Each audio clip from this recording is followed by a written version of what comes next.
pretend like I know what I'm fucking talking about. Yeah, I'm not saying I'm an idiot.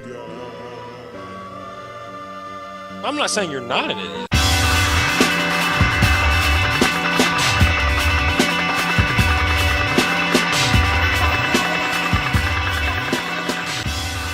Welcome back to the Spaghetti and Meat Boys podcast.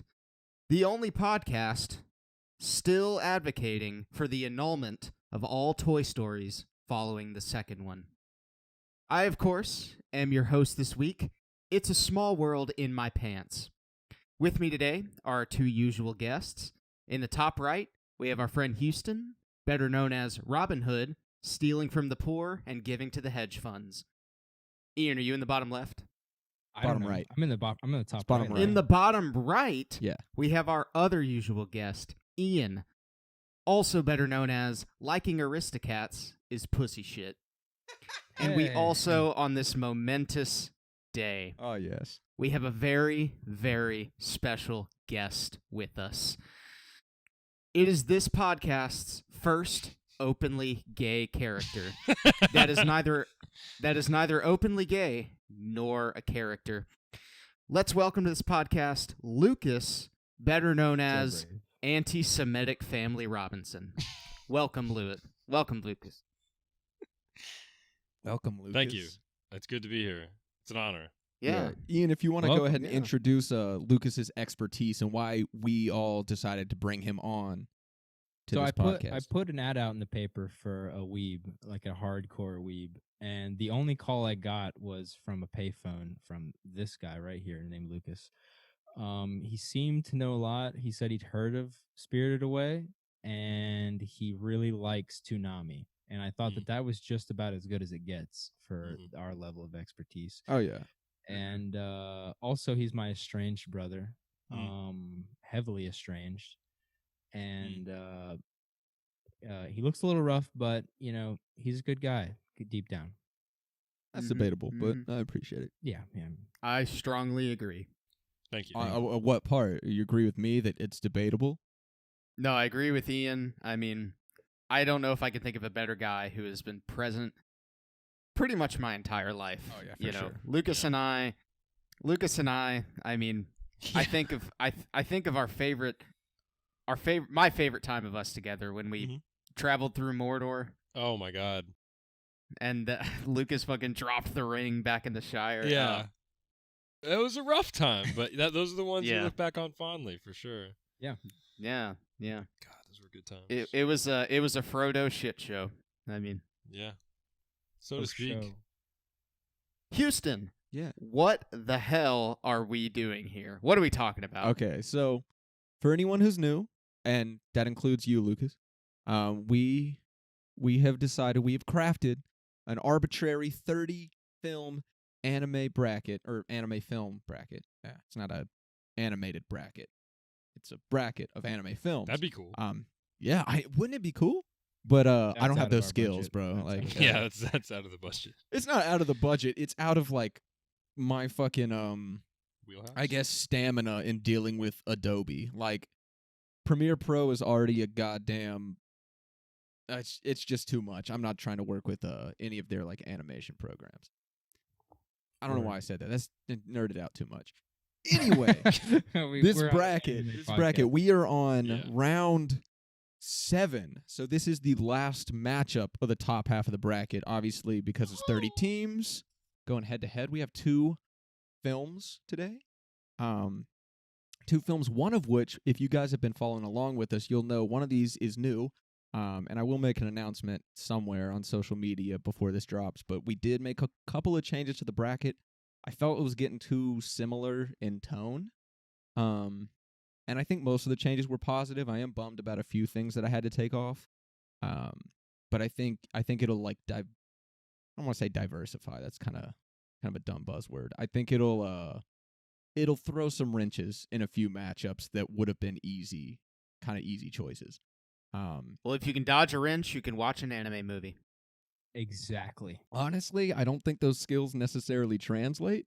I think if But you can touch a wrench, you can technically, do I mean, just technically, like, it probably takes a little bit more effort to dodge a wrench, so you're probably right.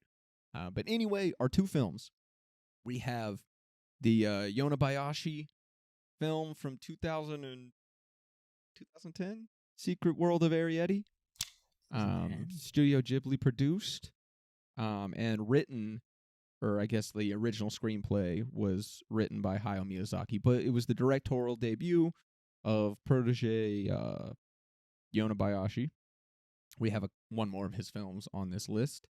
And then the other one, I am quickly looking up without telling anybody because I can't remember what the year was. 2011 Letter to Momo.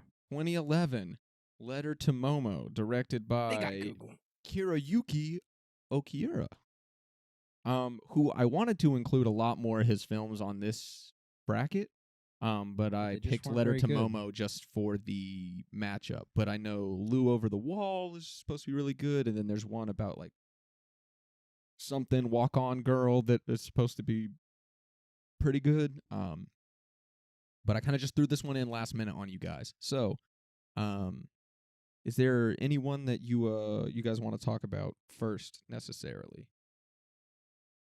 I really don't have any opinion. I watched Arrietty first, so I also watched. You watched Arrietty first, so you want to talk about Arrietty first, Lucas? makes sense. I mean, yeah, if it doesn't matter to y'all. He comes into our podcast. And he I know, tries right? To I told him he shouldn't be doing this. But, No, literally, I just always ask, and everyone goes, I guess. You can lead a Lucas to water. So, how do you guys do this? Just start talking about it? we go around and we give a short, I guess, a brief initial reaction. Like, what did we think overall? Oh, I guess somebody after does the plot synopsis. Somebody I has can't to remember. deliver a shaky, broken plot synopsis. Yes. And Well, then we You talk say about shaky it. and broken because yours are god awful, but Which is the rest why of us I are will pretty be doing solid. the plot synopsis for this film. All right. Do one? Oh yeah, let's let Lucas do the plot synopsis. I'll do the other one You want to do the other one instead? if they don't mind. I'm totally fine with that. Ian, you don't seem to be the boss of this podcast. I just don't. I feel like your affirmations. I am spaghetti. Everybody calls me that. I'm spaghetti. All right. Moving You're off on. the pod. Moving You're on. off the pod. Yeah, Lucas, if you would like to go ahead and give a brief plot synopsis of this film, and then we can go around and give our reactions to it first. Okay. You can both if you want to. Okay. So, plot synopsis. So basically, there's this kid, and he's got cancer, and his parents don't love him, so he has to go. He's taken under the care of his aunt, and as soon as he gets there, he sees a little lady in the grass, and he thinks that's remarkable. But around the corner, his aunt says, "Billy," I don't remember his name, come unpack with me. Yeah, something like that. And so he does whatever, but he keeps in his mind that he saw a little person in the grass. At that point, the movie just switches straight to the little people family. So there's this group of little people. They're called borrowers. They live in the house, like under the floorboards in a closet. The mom's paranoid and annoying, and the dad is very stoic and gets the job done. And the daughter is sort of, I don't know, wants to grow up to be like her dad, kind of, I guess. She's going to go. So basically, the dad goes out and finds stuff, borrows stuff like sugar and cloth from the real people. And, yeah, the girl is going to be like her dad, and she's like, has her first borrowing. They go out. The boy sees her again. He's like, he's so creepy. Hold on. Okay. He's surface like, details. "Hey, I know you. I know you're there. Like, come talk to me." And They strike up a bond, is what you're saying.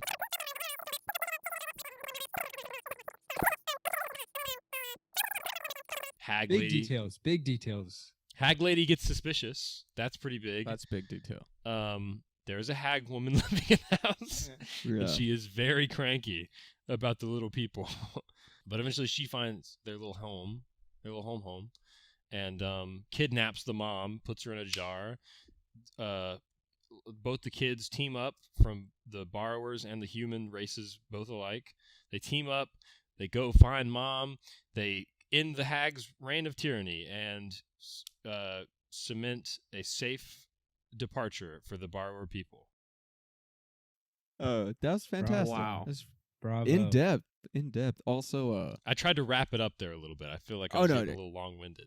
yeah, we didn't give you really any specifications. We Not at try and all, stick so- to just the big, like, what would be a synopsis written on, like, IMDb or some shit. Like, just Not familiar Paragraph. with it, but okay. a paragraph, pretty much. Do they ever specify that that He has show a heart cancer? condition. No, he has a heart yeah, condition. no, yeah. The cancer boy. Heart cancer. It could have been heart Yeah, cancer. he has a heart. Yeah, that's true. Isn't he creepy? Is that just me? Yes, when he's In like early in He's the movie, so yes. like. Hold on. Yeah. We'll get into it. Okay. Y'all take it away. No. I totally feel where you're coming from, Lucas, because, like, I will have, like, things that I just fucking want. Yeah, I just want to be little like, sparks. I want to fuck like. this guy. Yeah. Like, but yeah, would anyone like to I could give my initial reactions. go ahead, Ian? Thank you, brother. The Secret of Arrietty was sort of a really balanced, fun movie for me. I don't really. I feel like this is one of those ones where it was so pleasant that I don't really have a ton, like, getting into the details, like how the guy was creepy, like Lucas said, and just little things here and there, just like fun to talk about. But overall, an entertaining movie, pretty well paced, nice little twists and turns and things. I thought it had nice little mix of humor and a little bit of drama and a little bit of weird sort of romance, big person, little person thing going on. Yeah. Which I didn't think would happen. I thought that would sort of be a barrier that they weren't going to cross. But I mean, she but can crawl they up his sort of did a asshole. little It's bit. fine. Oh, we were all waiting for it. Let's be honest. We were all I was waiting for something to waiting. happen. Girl, go get that prostate. Mhm. This is actually where the Ant-Man Thanos theory was originated. Was That's from true. This Yes, movie. this is where it comes from. Oh, God. But overall, nice little pleasant movie. Mhm. I don't have a lot of like normally I like to like into one little part of it, or like really love or appreciate or really dig into one part, but it's sort of just Yeah. a nice little a pleasant little saltine Ditty? cracker with a little bit a little nice little ditty. Yeah, with a saltine cracker with a little tuna on top. Use you know. a little butter. Spread a little butter. Little butter on it, Alright. you know. Not too offensive, but I like, just. Oh, sorry. Go ahead. no, that was it. Yeah. Yes, Jared? If I had a little thought experiment, what would a Miyazaki movie look like if you handed it to a guy who had never made a movie? Oh, Uh, hot I takes. like that analogy. I do. On paper, Arrietty should be solid. It should be a 7, maybe even an 8. And it's all about the direction. It's the means that it's handled. Because I love the idea of it. I like the characters. I love the music. The animation, surprisingly, for Miyazaki-related movies was actually pretty solid. But this movie's boring. It's mid. I am shocked at how it starts off in such a. It has a good placeholder in the beginning, and then we go on this 20-minute, what should be a magical scene of them borrowing, and it's drab. It's dark. I don't care. And then the boy, I like the idea of us learning his story and him trying to accept, his situation and make a friend via Arrietty. But like, God, it's just so boring. I felt like I got my third COVID shot. Like the last week when I got my second one, I fainted while I was peeing and was super fatigued for like 2 days. That's what I felt watching this movie. I was fatigued Oh my god. getting through this Those of us who did slog. love their COVID shots. Love this movie. Well, Well, sorry, I'm going. I'm See, sorry. I have a bad habit of being reacting to other responses. That's okay. I That's didn't okay. love this movie. I'm much worse about it. I'm just trying to pick There's- up like the etiquette of this podcast as I go along. There's no fucking etiquette, dog. It seems like Yeah, there is a it's- bit of an etiquette. We try to I not step don't- I on each don't other's know. toes too much. I think. For the first 20 minutes, we will be like, Okay. what did you think? Yes, and then yes. I can just talk the rest of the time. Yeah. Okay. No, The I'm next gonna 3 say hours like will be somebody just will you. say Gotcha. something, and I'll be like, Gotcha. I should butt in here, and then it just goes Yeah. to shit. Arrietty, there's only one big problem I have with it. Like, just if Miyazaki would have just directed it instead of screenplaying and writing it, but then just handing it off to somebody else, where it would have been a pretty okay movie, like a Totoro. The only big problem I have was the hag lady, which I can get into that later. But I forgot her. I think it's Naru. I think that's her name. It doesn't fucking matter. 2-syllable name. It doesn't matter. That Yeah. sounds right. But the biggest problem is I think y'all would agree with me. I hope. I would much rather watch a movie that is bad and fun and I can make fun of it and lambast it than a movie that is just so average and mediocre and mid that it bores the hell out of me. I don't disagree. Yes, And to sir. me- Yes. To me, that is Arrietty, and it's there's nothing. I don't think there's anything that's like unforgivable Yeah. about it, I but see it's just so mid, and it could have been very good. Yeah. But it was to me. So I will. Houston, go ahead. You want me? All right. So, yeah. So first, I want to say I accidentally. Well, I didn't say accidentally, but apparently HBO Max does not have the sub for this one, and so Oh. like I was watching it on my TV instead of on my laptop because like I was eating food and shit, and so they only have the English version, which I was like, oh, it's a Studio Ghibli film from 2010. Like there's like fucking they've had great voice casts since the early 2000s. Whatever, dude, it is the Disney Channel show. Like it is Really? Is that fucking bad? garbage. Oh my god, Wow. The dub? the dub is horrible. I've never seen Ghibli change characters' names in a dub until this movie. Sho, the boy, his name is Sean. Oh, yeah. Yeah, it Really? is. Sean. It is, yeah. Oh. Are you kidding me? No, I also watched the dub. So Okay, yeah. So the Arrietty, Am I the only one that watched the sub? I watched the sub. I would have Okay, watched okay. the sub if it was possible. I watched mean, the dub of both movies. I didn't know that was not cool. I watch the dub more than they. I usually Very watch cool, dubs bro. if they're good dubs. I speak English. You know what I'm saying, fellas? Yeah, Am I dude, right? fuck Where my reading fellas? Idiot, subtitles, bro. If I wanted to read a book, dude, I would go fucking talk to Ian, dude. I told Ian this earlier. But when it comes to like, usually Ghibli movies are visually striking, so I don't really want to be reading. I want to be like looking. That's I my can general understand that. thought. I can understand that. I also am not one of those people like the people who like shit on anyone who like doesn't want to read subtitles. I get it. I do think it takes a long time to get used to being able to like take in visuals and read subtitles. Like when I Yeah, first started watching subtitled movies, like I was like, dude, this fucking sucks. Like I was like, I Mhm. know I'm missing out on so many classic movies and shit, but like I can't focus on anything. And it wasn't until like after consistently watching film after film after film after film with Yeah. subtitles on that I got good at being able to take in both. You But like, can kind of yeah, just double task. Well, I Yes. can't read also. So yeah, yeah. That's That also would be an issue. That would be a little Yeah. bit of an issue. Yeah. But sorry, But, please finish your synopsis or yes. your opinion. My opinions on it. So I ended up watching the dub. Bridget Mendler from Good Luck Charlie is Arrietty. Trash. And she's the best one.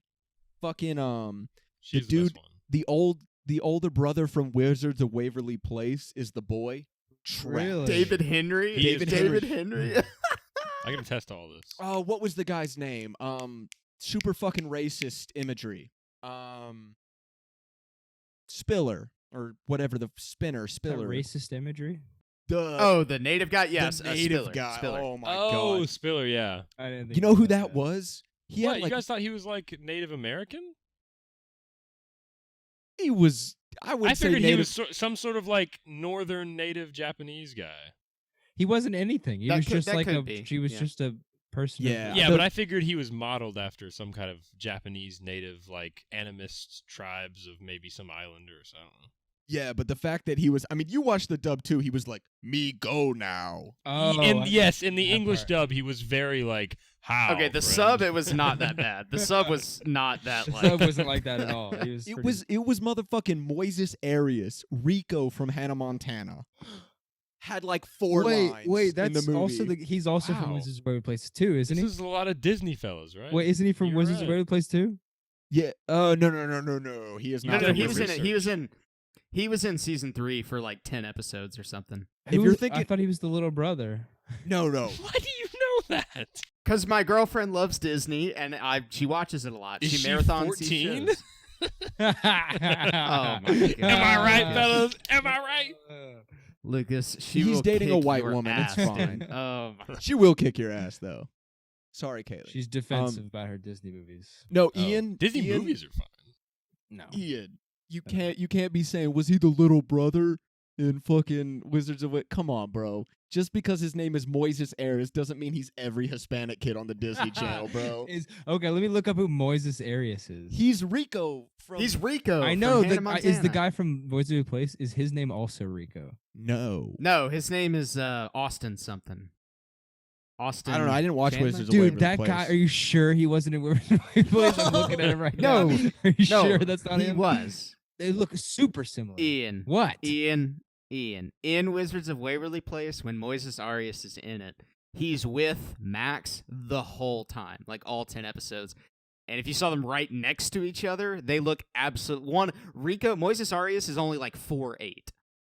Like he's short Yeah. as Dude, hell. he's Both also small like people, though. 30 or some shit. yeah. Like he was old Mac- as my- fuck on that show. Jake T. Austin is like 6'2". What? Like they don't look anything alike. He at wasn't all. 6'2" on that show. Yes, he He's was. 5'8". Watch the. He's 5'8". That might be No, 6'2" for you though. Oh, So when do I get to give my I'm opinions sorry, on Wizards Sorry, of Waverly let me Place?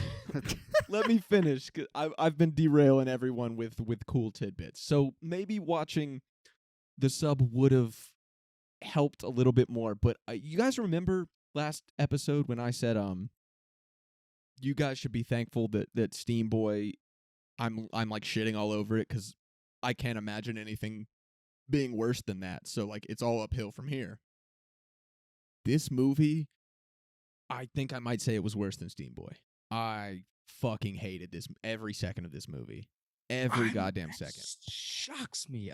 I mean, I get Steve. Jarrett hit it kind of on the head. Like it commits the cardinal sin for me for films. I fucking like if a movie tries and fails, yeah, I'll still hate it, but whatever.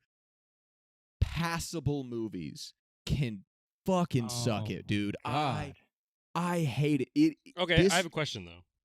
What's up? Is it because you feel like it went the safe route? No. It just It, what was it shooting for, and where did it land? Is what I'm. Wondering. So it's not about what was it shooting. I think almost every character interaction, motivation, anything can be boiled down to one phrase, and it's what are the tropes of this type of film? Like, Yeah. what would people do in this situation? Not what would our characters do. It's just like what.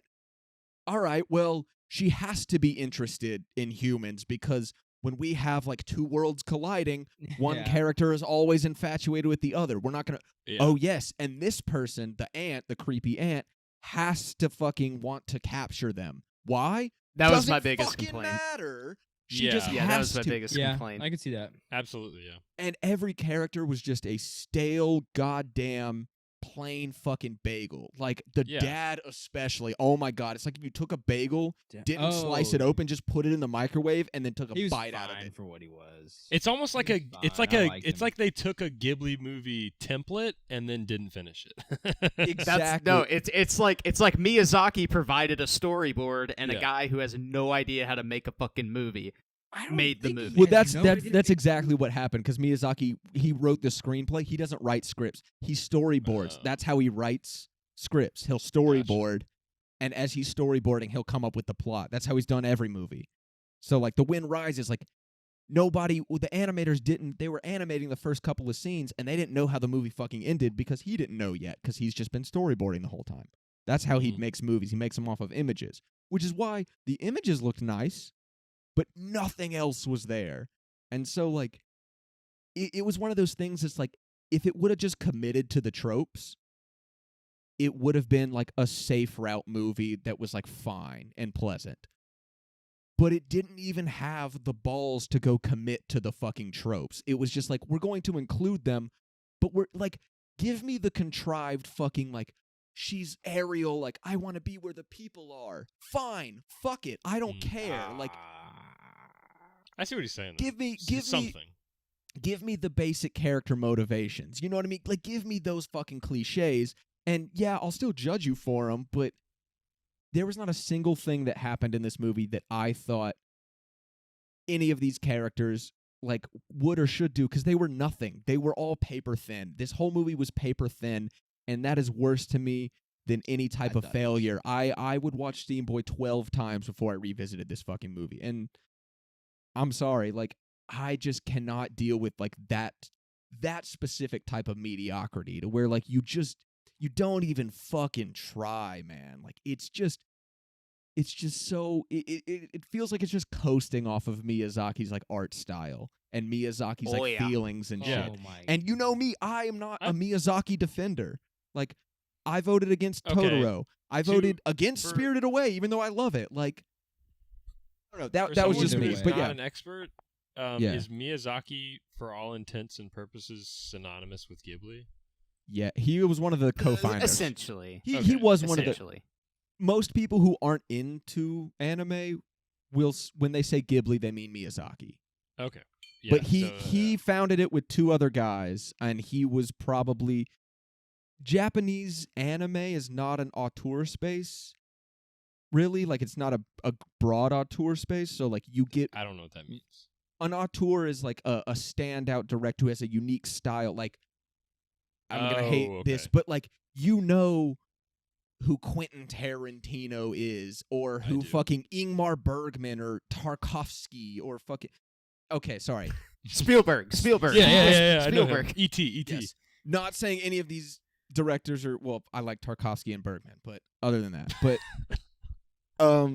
yeah, but like, yeah, he is, even Michael Bay is technically an auteur because he has a unique and established style and stands out from the rest, but usually it's used to mean like the best of the best, where like it was a film theory that was like coined in like some French journal back in like the 50s or 60s or 40s or 50s to be like, directors should be... It was the reason why auteur theory was what put directors as these centerpieces for movies. Yeah. You know what I mean? Like, okay, yeah. This is the top guy. You know what I mean? Like musicians, it's the lead singer. It's not the producer. It's not the fucking, you know. But so anime it's like isn't that. like that.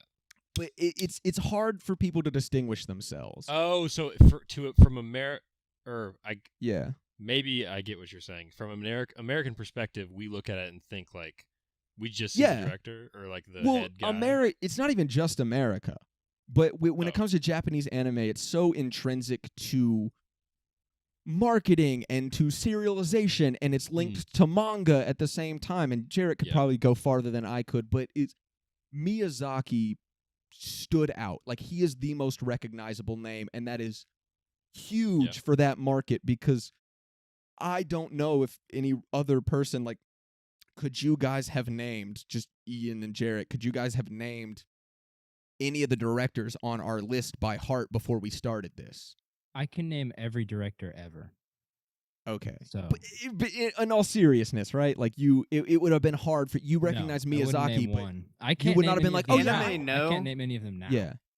Houston, if you ever get into, I don't know if you will, but if you ever get into reading a lot of manga, it's a lot easier, which is weird because you would think it, because manga is intrinsically less interactive, I guess, than an anime, but manga has a lot of, like, you can recognize a specific mangaka's art immediately by the way I think you can do that with anime films like we are here, but it's just not generally understood. Studio Ghibli is more synonymous with anime films than any other director. It's like Mamoru Hosoda, dude, he's even gotten an Oscar nomination in America. Like, dude has had we've had a few of his films on here already, but, like, he's not recognized internationally in the same way Ghibli or Miyazaki is. Even other Ghibli creators aren't. So, I guess, does that answer the question a little bit? I know I kind of went I roundabout don't remember on what it. the question is, but I think yeah. Was I guess, Miyazaki synonymous with Ghibli? like, Like, yes, and I guess Yeah. that you're still doing your opinion. Hold up. I'm done. I'm done with mine. I'm done with mine. That Okay. was the end. I was gonna toss it over to you, but you had asked the question. My turn. Yes, it's your turn. Lucas. Okay. We're talking about Arrietty. Yeah. What did I I think think so. about it? I didn't know I was gonna have to do this, so I wasn't really thinking about this when I watched it. But I thought about telling you to watch some of our earlier ones so you'd have an idea. I wouldn't have, but I you know. I didn't even expect you to. I expect you to come up. I was gonna ask, like, hey, have you seen the way we do it? And you're gonna be like, Yeah. no, and I'll be like, bet, that's fine. I just wanted like just a bullet list of like these are the things you need to think about. You're gonna talk. Well, about. it's when the initial whatever. reaction, you don't even have to form it. We're just used to it. But it started off as being like, when you were done with the movie, what did you Yeah. think? It became like it sprung out of, do you like it? Did you like it? Yeah. I kind of liked it. And then we've formed this cadence that we follow. But did you like it? Okay. And so, why? I guess I'm Jarrett and Houston. You guys seem like you're on another level. Ian's kind of we all know Ian. He's we don't have to talk about the elephant in the room. He's a little special. Wow. Yes. Um, Yes.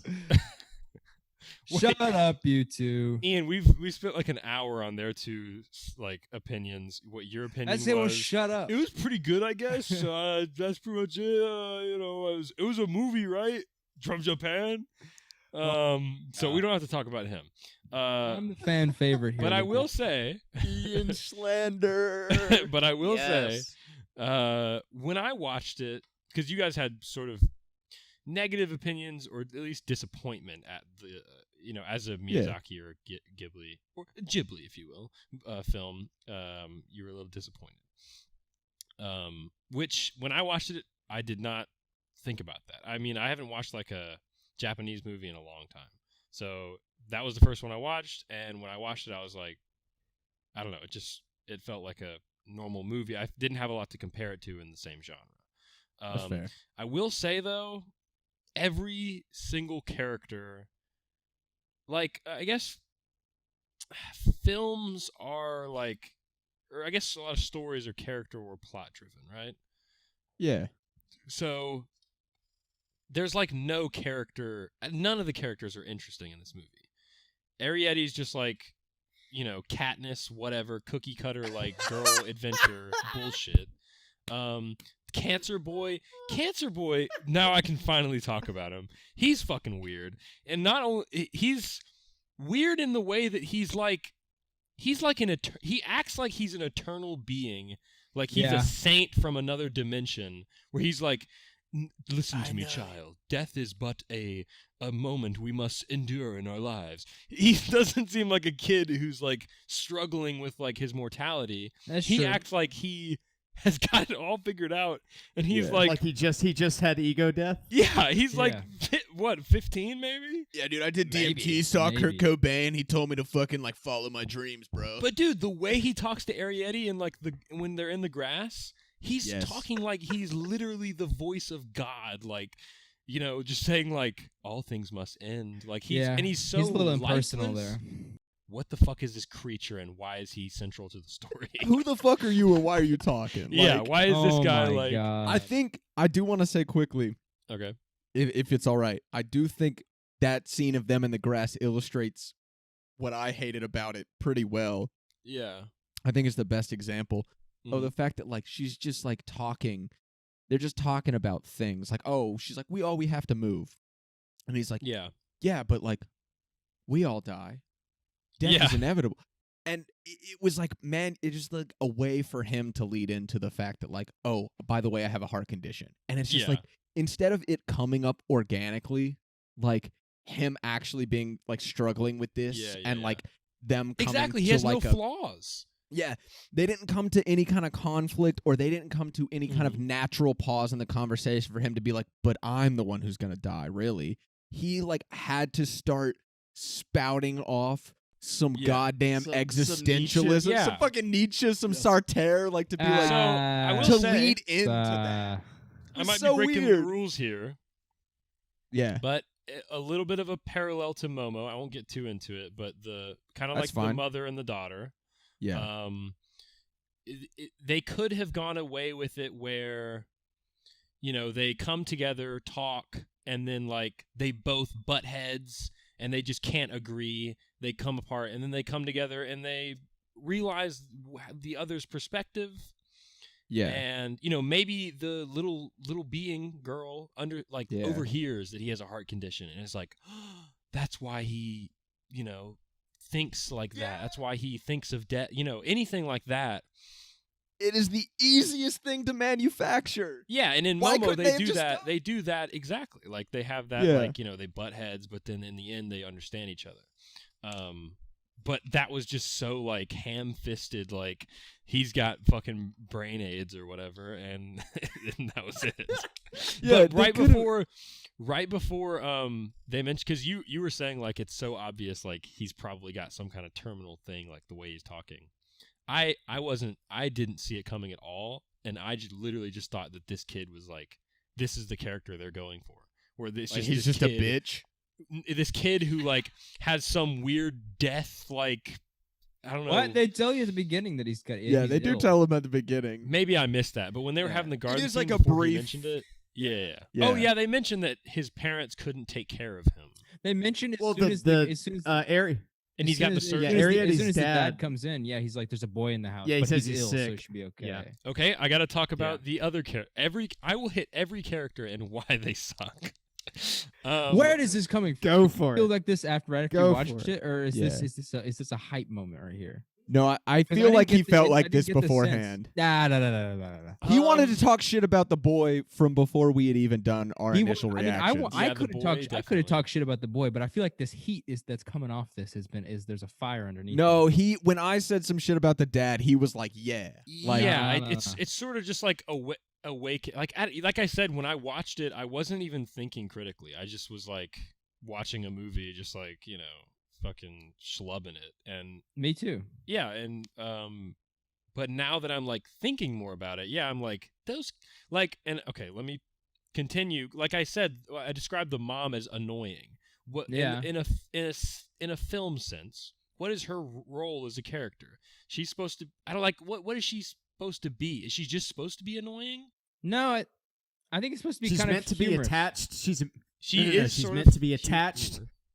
She's meant to be attached to the human items and be materialistic, Yeah. so that she is the one in the kitchen when Naru opens up I the don't top, think and so. so she's the I one don't to be think so. captured. That might be a. she's stretch, but literally a plot device. She was She's just there. literally She's there standing so she is kind Arrietty of a.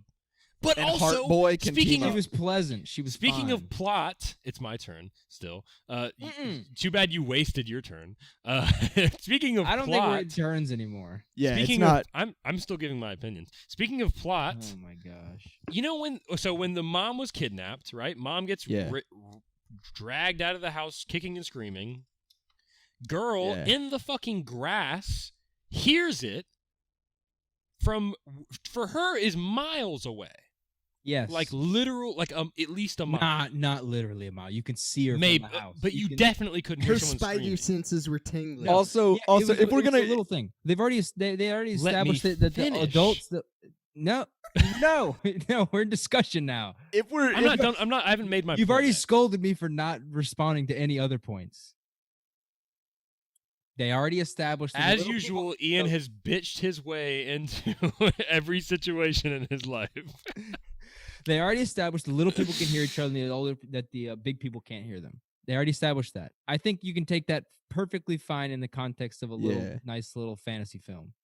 that's fine. That the- I'm saying, it's like, I fine. kind of agree with Ian here, because if we're gonna go like that nitpicky, I could just be like, physics would allow the mom to jump straight out of the jar because of her height to weight ratio. Like, No, but what I'm she just could- saying she is, could like- just fucking bounce out of that jar okay, like that. the point I'm trying to make. Saran. She hears There was her holes. mom. I She know, hears her yeah. mom in the grass with the boy, right? Yeah. They gang up, fucking blah blah blah, and throughout, they go on a sort of adventure in the second half of the movie to save the mom and Yep. to rectify all this mayhem that this hag woman has been causing. And this whole time, Where, oh, where, might I ask, is the father? The one, the Scouting. guy Checking to see if the coast is clear for their travel. Yeah, what? I don't know. He was so bland in the. I honestly didn't care that But he was she gone. could hear from that far away, and could he not? No, Lucas. That is It's a good actually point. That's a good scene. point. Could he? It's a I mean, if deleted he scene. heard that, he would come fucking T-1000 sprinting toward the. He was heard. The dad actually the dad found like a super obscure album from the Native American guy. Yeah. And so he actually had grass blade earbuds Yeah. in his He ears couldn't hear it exactly. when the Yeah. scream happened. There was- Jared's right. I will also That's say that canon. there is a bit of a suspension of disbelief with all of the Everything. Shut the. Nah, It's a dude. little Okay. people movie.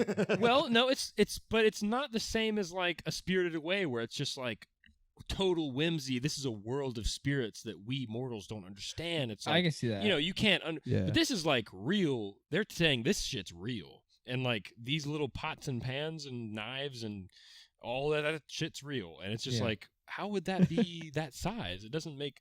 That's fine. That's where the whimsy Oh, works. I do want to piggyback off of that, but Jarrett, go ahead. Jarrett, please go ahead. I wanted to piggyback off you brought up whimsy again. So what I We hate can get into about this, and the ideas there, and it's not executed well, is that a big problem to me was that the borrowers are literally just humans just shrunk.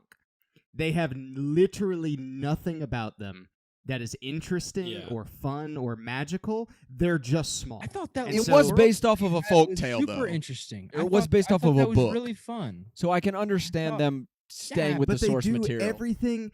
They do everything exactly the same as a human would do, and in that case, it's like, But they okay, do it why really do They I even care have that much? native stuff. populations. I thought all that stuff was really interesting. Where they like the little thimble and like when they're pouring the water, No. giant No, okay. globs. I thought all that stuff. That was one little detail. Oh, no. That was nice, yeah. I'll respond to this. I do want to say, because I think it goes me piggybacking off of both Lucas and Jarrett's point, to where a like lot of pigging and a lot of backing.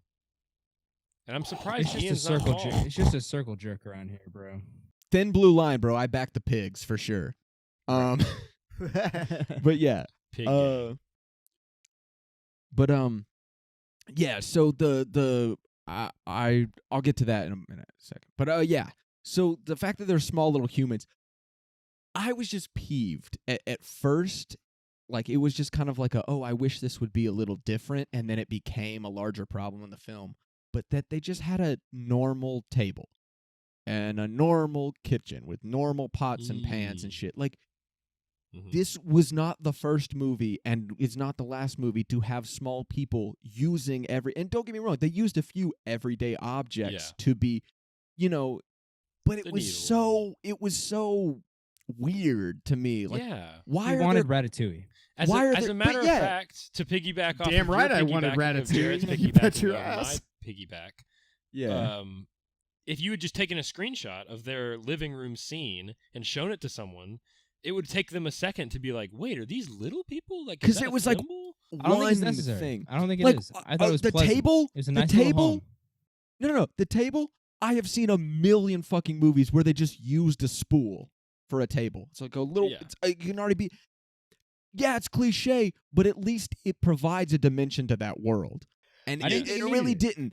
And I think, It would have been much Because better they if are- they had they done are- that. but they One are person people. speaking at a time. They're Did you go to people. kindergarten? They are people. They're still people. They still make things on their own. That's I part get of their, that. that's No, part they're of their whole borrowers. dynamic. They're not people. They're Okay, that's the borrowers. problem. What do you mean they're not people? they're still borrowers, people. though. So, like, Yeah, I know, who, but they're not mice. That's what I'm saying. It's not what Ratatouille. They textile still mill make made things. their They still fucking make things. teapots? This is What? mayhem. What goddamn carpentry? Like, who made their drawers? Their Like, dad was like, he had his little workshop where he was making If shit I the whole may, time. He was doing that's electrician fine. work. That's I may. fine. But it was You they may they not. can't use the same functions and tools that large people can. So, like, bro. who was patterning their dresses? Why did Arrietty have clothes that had patterns on them? They why were would you not sewing just in the cut- movie? You know what? As a matter of fact, we must assume that because they can't use human tools, we must assume that this race of people began in the Stone Age and had their own civilization rise up all the way to metallurgy and complex fabric weaving. Who was the stone mason who built the textiles. fucking stairs in the house? Yeah. They can't be. The dad can't have he just has. That's He knows nitpicky. every trade. Also, the patterns on the clothing, you can say that they stole cloth, but what goddamn cloth in the human world would have perfect patterning that fucking small to made be it. layered? Yo, Jarrett, up high, bro. Yeah, sorry, Jared. What are you trying to say? To continue this piggyback orgy, and to shit on Ian because I'm all my for Yes! I don't even really like this. I thought this movie is fine. I just don't understand how everyone thinks it's. Now you know how so I let's- feel with Dalos. Let us take a I look guess back. So. Fair enough. Let's take a look back. Let's look at Spirited Away. One scene. I just want to talk about one scene. Within the spirit world, there is a delicacy, a treat that is regarded as a delicacy, Yeah. and that is roasted newt. Doesn't make sense to us humans because I mean I've never had a newt, but roasted newt, it just sounds kind of crunchy. I don't know, dude. I maybe like voted for bacon. Newt I Gingrich, don't know. bro, back in 2008. Sorry, So keep the going. the little people, the borrowers in Arrietty, there were little instances of them defining their own culture and being inventive in the way that they needed to be because they are not humans, i.e. the Yeah. thimble, i.e. the dad's various contraptions that he made. Hell, the staircase leading up through the wall lining going upstairs. It was Yes. cool that he made all this Somebody did. scaffolding out of paper clips and yeah, exactly. That's cool. If the movie would have just ran with that and made it to where these little people, they're not just humans. They're not humans. They look like humans, but they have their own defined culture. They have their own defined Yeah. inventions and science and everything. That would have provided at least, maybe not all of it, but at least it would have provided a decent amount of whimsy. Yeah. But beyond the borrowing scenes and Arrietty just having the pen in her, she's just a tiny human. And that's Yeah. not interesting. And I can that's see not that, yeah. enough. I do want to say, That's a good point. I do have Ian, do you have something to respond to that? Because I have a couple of things that I want to go through that are somewhat related, but then also get a little disjointed. I just want to say to that those are good points that could have improved the movie. However, the way it exists now, I thought it was pleasant and nice. It wasn't Okay. transcendental. Okay. It wasn't it wasn't Spirited Away. You're right. Transcendental. Yeah. Oh, it's yeah. my I live boy on a Walden pond. over Yeah, here. All right. Jarrett, I half agree with you, I half don't. I do think you're completely right about there needs to be some kind of element that distinguishes them from regular humans. But I think earlier, and I don't know if this is what you had meant, but you had said something about Miyazaki stands out because of whimsy. I will say those elements that he has with the newt in Spirited Away or Totoro and shit like that. Don't get me wrong. I mean, that's not a defining no. example of the whimsy. Way better, and I think Arrietty needed that. But I think what Miyazaki understands the most, and what Arrietty needed the most, was Miyazaki understands his characters, and he understands specifically his children, his child characters, and Yes. even his adult characters in The Wind Rises. But that grounding sense. Everything To in Spirited him- Away, and we talked about this already, is grounded through Chihiro, her resilience, and her all of the themes exist Yeah. outside of her, and she interacts with them, but she moves through them. Yeah. She's the vessel which carries us entirely, and I think Arrietty did not have that understanding of its character. Its characters didn't feel like they existed. They were existing in this world surrounding them. They just felt like they did things that movies like this would do, To Miyazaki, age is just a number. Fuck off. Fuck off. We are leaving that Okay. joke in episode 5.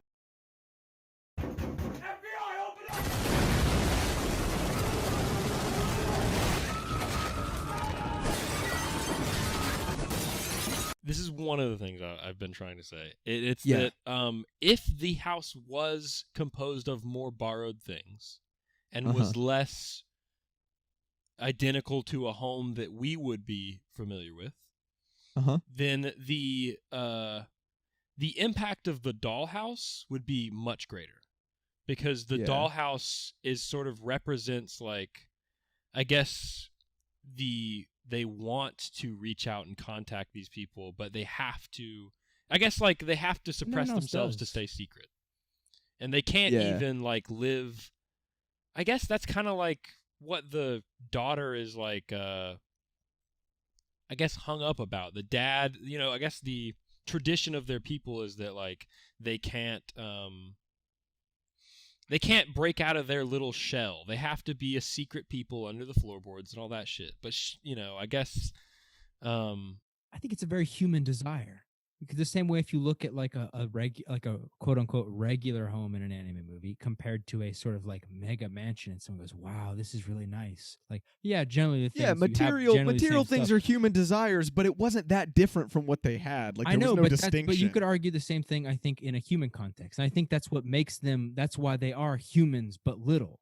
And I think that's why it's so much nicer. That's why she walks and goes, "Wow, look at all this crazy ass shit." But this whole movie is hinging on the fact. It's hinging on the fact that they're little people. You can design. Okay, hang on. I think there's a distinction that we need to draw, and I think, and not trying to single you out, Ian, or anything, but I think it's something that we've all done at some point on this podcast, save for Lucas. I feel like you're about to been wrong as fuck. No, but like, it's just like there's a difference between evidence that you can assume and textual evidence, and like, I get where you're coming from.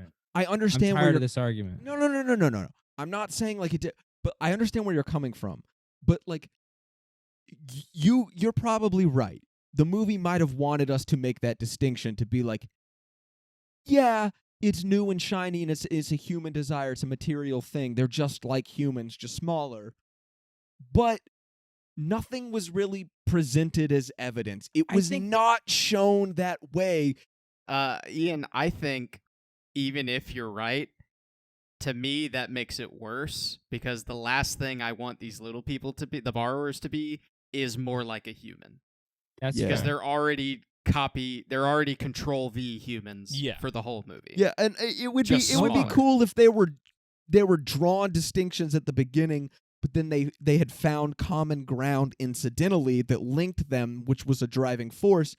But if their common ground is like the want for material things that are no different, that's just kind of a shitty fucking message. That's all. All those arguments are valid and fine. I agree with the. But yours aren't. I agree with the structure with all those arguments. I'm not trying to promote my argument more. The only argument that I object to. I agree with you see it a certain way, but I don't think that idea was presented well enough. I disagree with the concept of, I see that you see it that way, but that wasn't there. No. I'm okay. Sorry, that's probably a bad way to put it. Hold on. I'm not trying to say that. Okay. Hold on, guys. You got to be in the room. You can. This guy is on a hunt. I can smell it wafting off. Zealot in the room with me. I fear for my life. I feel like I am on a certain plane on a certain day in 2001. Maybe we mentioned 2001 in the last episode. You did. A Space Odyssey? Yes. Not the fucking 9/11 track. Dude, why you gotta mention 9/11 on the pod, bro? No, dude. It's not the worst thing. Sure to tank now. It's not the worst thing Ian has said. It's all good. The way that you saw it, what I'm saying is, I like the argument of the way that you saw it. I can see that a little bit there. But the movie didn't dig well enough to that. It's the movie's fault that I didn't see it that way enough. But what you're seeing is there. The argument that I resent is, I kind of understand what you're saying, but that wasn't there. Okay, sorry. When I say textually not there, I'm sorry. That's the wrong phrasing. I'm sorry. I think what he's saying is that they've done. Maybe that's just the way it hits my ears. Maybe that's okay. Can I rephrase it? Can I rephrase it? Yeah. Okay. I think you are correct, and that is what was intended. I think it was poorly executed. Yes, and that's what he's saying. That's he's what not I'm trying to saying say. that that isn't there. He's saying they have done a poor job at conveying it. And just because you've picked it up doesn't mean that they have succeded in their... Yes. Okay.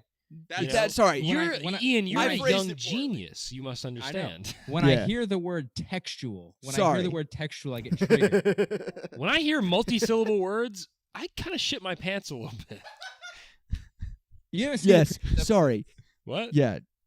The word textual has come up before. Sorry. Oh. When Yeah, I say I'm not a mega fan like you. when guys. I say textual, I'm referring to like what the movie itself is presenting like in the words. And so I'm trying to make a distinction between what the author has intended and what the author has written.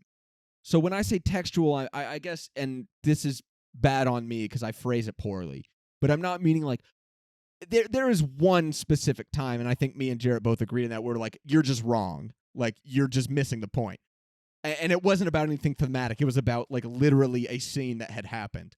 But other than that, like when I say textual, I'm talking about like, yes, your interpretation is correct, but what is presented in the film, like what is concrete in the movie, does not connect, or it does a bad job, or it's not there, like anything. But I'm not saying like, oh, you're completely wrong for getting that. I'm just saying that is not the bridge. The bridge was crossed. The bridge was built by you, not by the film.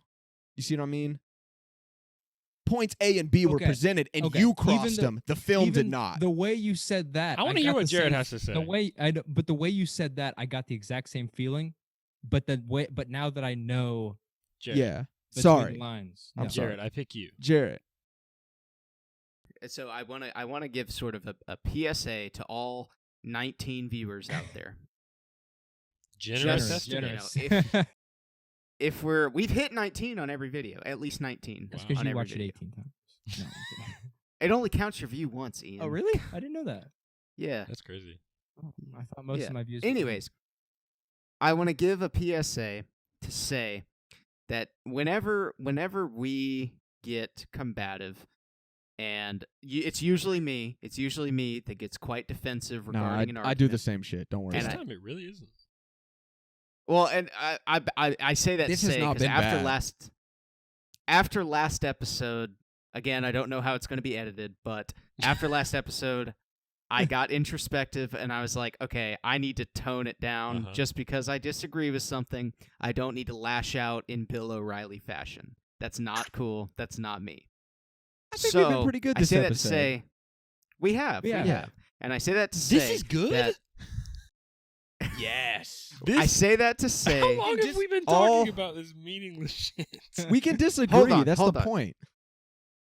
I say that to say that the four of us have all been friends for a long time, especially even and know that Yeah. especially Lucas and I, Yep. at the end of each podcast, we all make up, we all have a good old joshing, Yes. and we all love each other. Yes. And just because, Just because you get a little hot in the moment.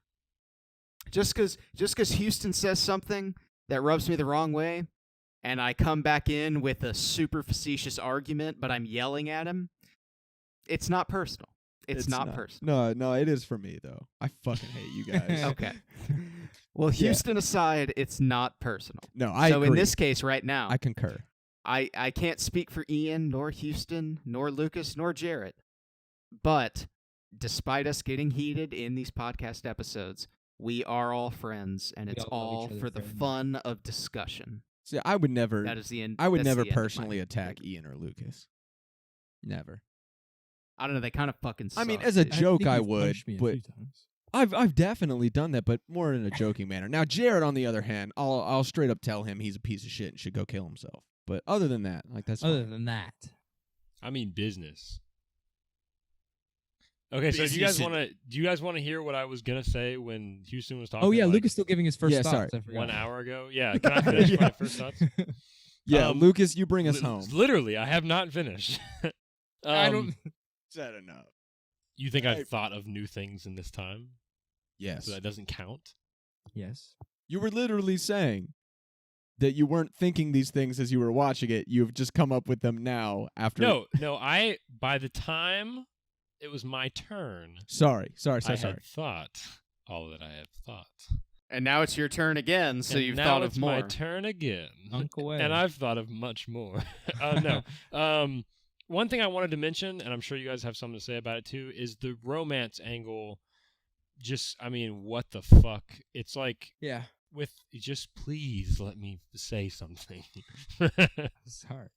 With the romance angle, with the little girl and the big boy, why? I don't know. It's weird that they shoehorn that in, and then also with the small girl and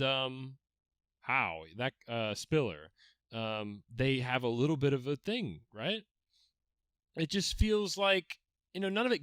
I feel like, again, I'm traveling into the future, but Momo does it so much better, where it's like the little boy character and the little girl character, they have a little bit of it's just like a little bit of a little, just a, You just guys a little, are so a alike. boy and a girl next to each other, and they're kind of I like swear. a little You awkward You guys are the together. same goddamn person. Holy shit. Just little. But you know what I don't Yeah. know, like, and I kind of joke about, like, we're all kind of waiting for them to fuck, so, like, what's up? But, like, seriously, I was thinking, like, where is this gonna go? Like, this is strange. And even at the Yeah. end, they're like, I'll never forget you, and your smell is on my body forever. It's just like, It was hot. it basically, it's sort of their romance, like, not, it's not very involved, but it's there, right? Between the human and Yeah. the little person. It just further brings together that they're all just humans and one of them is small. And it, like, Yep. they're supposed to be very divided, right? Why do they even see each other as, like, they're... I don't. If you saw a giant, would you really be thinking, like, damn, he kind of fine? Like, Yes. he's complete. It's an alien. Yes. His toenails the size of your skull. You see all Yes. the dirt on his body. I mean, you could really craft that divide between these two peoples. I want they just don't. thighs I to don't think I crush want me. Like I want to die in between. If it's a woman, two I think massive- it's different. I mean, if it's a dude too, like whatever. No, Like, I no, don't no, give a no, shit. no. If it's Ian, a would you woman, like it's to all see a messed up. If it's a massive woman- giant phallus flop onto your forehead? Kinda. Well, Yeah. then I guess we're in the right ballpark. Exactly. It was And that's nailed why on the Ian head. likes the movie and we don't. Why would a small girl Yeah. want to be with a big boy? And I Yeah. can counter with, have you ever seen Lolita? Lolita. That's a good point. I'm just fucking No, around. I haven't. I don't. I don't think it's funny. Is it kind of like Gulliver's Travels, but if it was horny? Lita? No. No, it's an I older would. man and a little girl. If I saw a giant. Oh my God! woman- Really? Yeah. Oh, They so don't like Leon the Professional. Much Yeah. more Much more provocative, but sexually yes. specific. Oh, they have sex. Yes. Yeah. No, they don't have Yes. sex. I don't think. Yes, they They do. do? What do you They mean?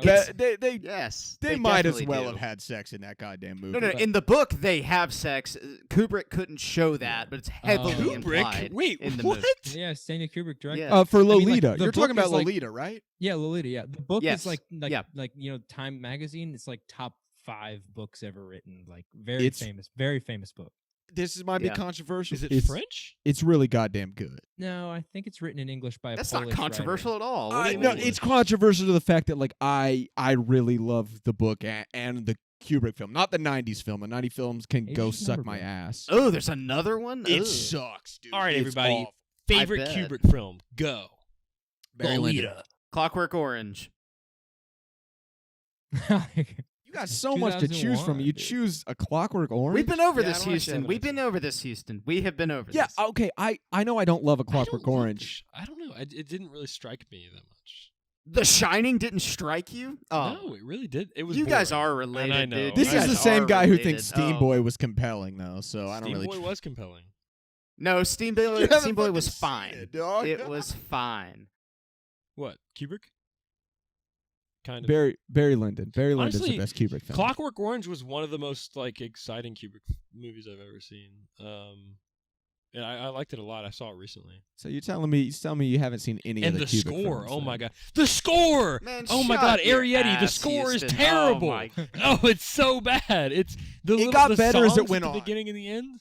The songs, though, the sing songs are garbage. Oh my when god. When there are vocals, I Guys. wanted to claw my fucking ears off. I was watching this movie with my girlfriend who loves Japanese movies. And when Ian told me both the movies, I told them to my girlfriend, and when I told her the first one, she was like, "Oh my god, I love that movie." I told her the second one, she was like, "Oh my god, I love that movie."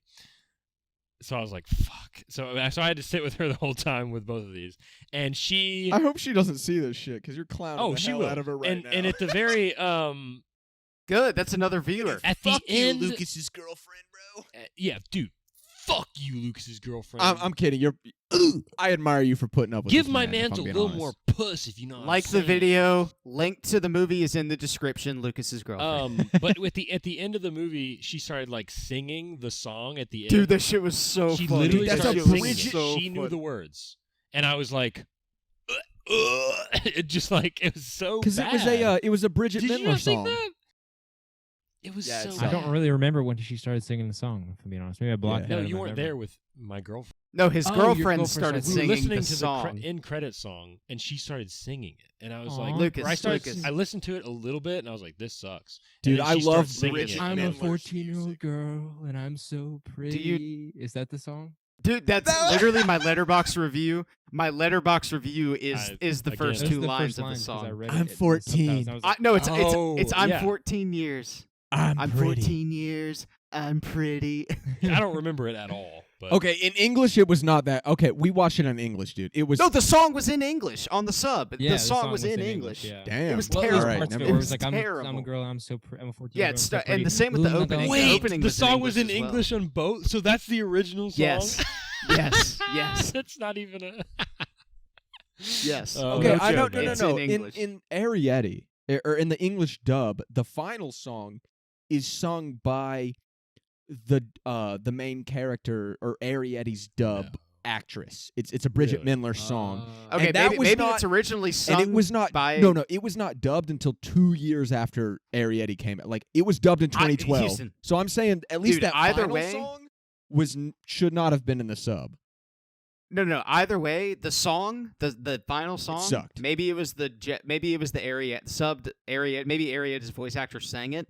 The first like 3 lines were still in English, and it was Okay. still awful. All right, well, It was really so good. It was still no, awful. in the one that I watched, it was like, you remember when we went down to the beach, summer nights. Like it was the most basic fucking pop song of all time. Yeah, it was like some Like- Maroon 5 shit. Yeah. Yeah, it was some Maroon 5 shit. Yes. But yeah, yes. anyway, aside from that, does anyone have anything else about this movie? Because I think we should break now and then come back for a letter to Momo. Oh, we get in a a second. break? Oh, God. I concur. We take about 5 Yes. minutes just to Oh, chill for a thank second. God. Fuck Pee, off. get some beer, jerk it. God, this sucks.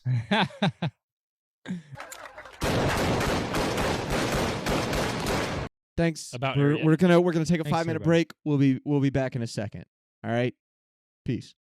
Bye. Bonjour.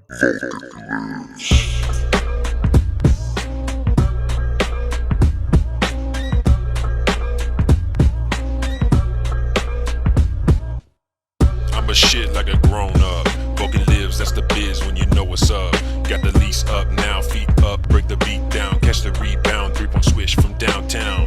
Fucking lives like no one else. He's adorned with the pelt. He drops from the vent, bitch, slap your ass past fifth to last place. Now purse your lips on his ass. Welcome back to the Spaghetti and Meat Boys podcast.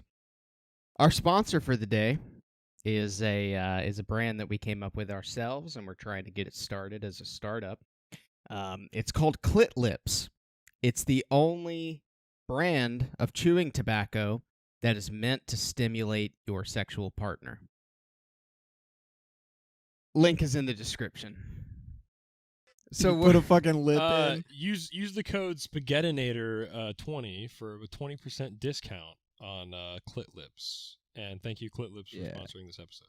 you can get them in many different flavors. We have Wintergreen. pomegranate.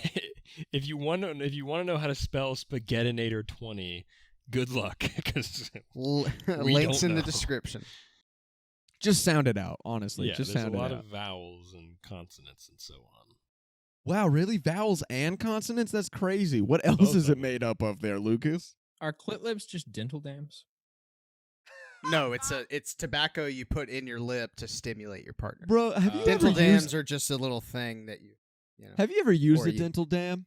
Yeah, it fucking sucks. hell They're no. Dude, awful. it sucks. Also, I Yeah, they're used terrible. Give me those flavored dental idiots, dams. bro. Yeah, I Clit used one of lips. yours. I used one of yours. You let You me. used you one gave of me mine? one. Yeah, Clit yeah. It was the lips. grape Maybe one. it's It was like a awful. little like latent, like the alien babies that face huggers. It's like Yeah. one of those. You put it in your lip, and when you go down on your gal, it just like springs to life. And it No, just no, no, no, no, grabs no, no, no, on no, and no, just no, like no. does its thing, and then you No, can no, no, go. Oh, that's not fair. and then That's- you can go play No. poker with your fellas. It just restays She that. can do the and dish. she is just gonna be just eyes closed. No. Full No, orgasm. no. Because It there's a is- little alien creature. It is. flicking her bean. It is. It's tobacco that is grown in South America. It is imported here. I'm trying to We sell in- the fucking product, Jared. I am don't know- too. I'm I trying. am too. If they don't You use gotta- the promo code, we don't make money. Do you understand Stop, that? Stop. Cut this Lucas, part out. Lucas, Cut this part Lucas. We inject the nicotine into the tobacco. You put a pouch of that tobacco in your lip. You Uh-huh. go down, Uh-huh. and then the nicotine is transferred from your spit to her lady parts. from clit. from your spit to her clit. That's the From her the split to her slogan. clit. Yeah. From your Pee in her spit to butt. her clit. Yeah. All right, Exactly. guys, I'm canceling the podcast. It's over. We're done. No, actually, if we do want to sponsor, I will say we are sponsored today by Woodland Designs on Etsy. This person that none of us know personally, it's not me. It's not me. Definitely don't. Makes fantastic T-shirts that I Was it bought you, you willingly. fucking Anyway, Woodland Designs sponsoring us. You won't get a discount code, but it's pretty affordable shit. You got Over the Garden Wall shirt. You got the anti-Scrappy Doo shirt that Ian has there. I'm so glad he bought that. Really, I am so thankful. I'm so really sorry. comfortable. And the design on it isn't like flaky and shitty like some other fucking places I've bought. The designs, they hold up pretty well. This one's been through the wash a few times, and it's still pretty, as you can see. Pretty got all of its color retained, and shit like that. So Over the Garden That's Wall, good. we got anti-Scrappy Doo, because fuck Scrappy Doo, worst character of all time. Yeah, I've had people ask me like, why not Scrappy Doo? And like, how do you not understand fuck Scrappy Doo? Okay, so do you know It's where as I got simple that as that. fucking one? I've always hated Scrappy Doo. I've always been anti-Scrappy Doo, but I wasn't gonna make merch of it because I thought it was too niche, right? But then I saw those accounts on Instagram and shit that like pay for promotions on like every meme account and shit like that. yeah. There was an account selling just Scrappy Doo hoodies and shirts of just Scrappy Doo, like that picture of him. Did he have like a blunt? No, it was just Scrappy Doo. Because apparently, I think he's not licensed. Apparently, I don't think he's copyrighted. I think that's why people can get away with it and shit. Oh. Which fuck copyright laws. I've said that a billion times, and I will say that forever. So many of my original designs that like 100% fall under fair use don't get copyright claimed, but are unable to be printed by my provider because they might get copyright claimed, which they Yeah. never Yeah. have. So it's complete bullshit. But anyway, I saw that shit and I was like, fuck Scrappy Doo. And people were like, oh my God, this is so cute, blah, blah, all in the comments and shit. And I was like, Ugh. fuck these people. And anyone who was like, yo, this is dumb as hell, I'd reply to them and I'd be like, hey, I made a fucking shirt. If you hate Scrappy Doo like me, because I fucking hate Scrappy Doo. He's the worst Yeah. goddamn thing. He ruined the Scooby-Doo franchise. I want to create a counterculture to your line of products. Yeah. And it's the Scrappy Doo from the movie where he's jacked and he's CGI and he's got a big fat blunt hanging out of his mouth. And Go he's ahead, got dude. he's just like, the Stewie shirts, Yeah, yeah. where he's just red eyes, On he's those just- goddamn mall Gangster kiosks written down and the shit. front. Yeah, just like thug life, Scrappy Doo. I'm with stupid. Yeah, no. Yeah. I do make a lot of other shirts. I have a lot of community related designs. I have a lot of movie related designs. Community is in the TV show. Television. Yeah, it's my favorite show. Really? Yeah, I love it. I got a lot of music memes and shit. I got a bestseller for me right now Two of my bestsellers are there's one I have a Grimes This is T-shirt. a long ad. Is it? Yes, it is. But I'm poor. I'm unemployed. All right. This is all I do. You are? This is yes. I'm fucking unemployed, bro. Where do you work? Unbelievable. That's just Where do you work, Lucas? Where do you fucking work, Lucas? Bro, I work on myself. All right. It's Oh, something that we all- someone else unemployed too. Fuck you. All right. I chose to be unemployed. I did as well, technically. Have we started yet? Yes. Is any of this going in? This is all. Anyway, staying so in. our Okay. second movie, yeah. Wait. I had another line of Okay. product, Yeah, from, go ahead. Sponsor Yeah. that Jared said. I just wanted to mention that as Yeah. well as what was it? Clit lips. Clit That lips. what it was? Clit lips, yeah. And Woodlum WDLM on Etsy. Woodlum Designs. They also have a Woodlawn. parallel line of products called Bung Tongue that you can also purchase if you want to go to the back door. Just so you know, Bung Tongue. just to be inclusive. Just to be inclusive. Just to be inclusive, you can also buy Bung Tongue if you're interested. Bung tongue.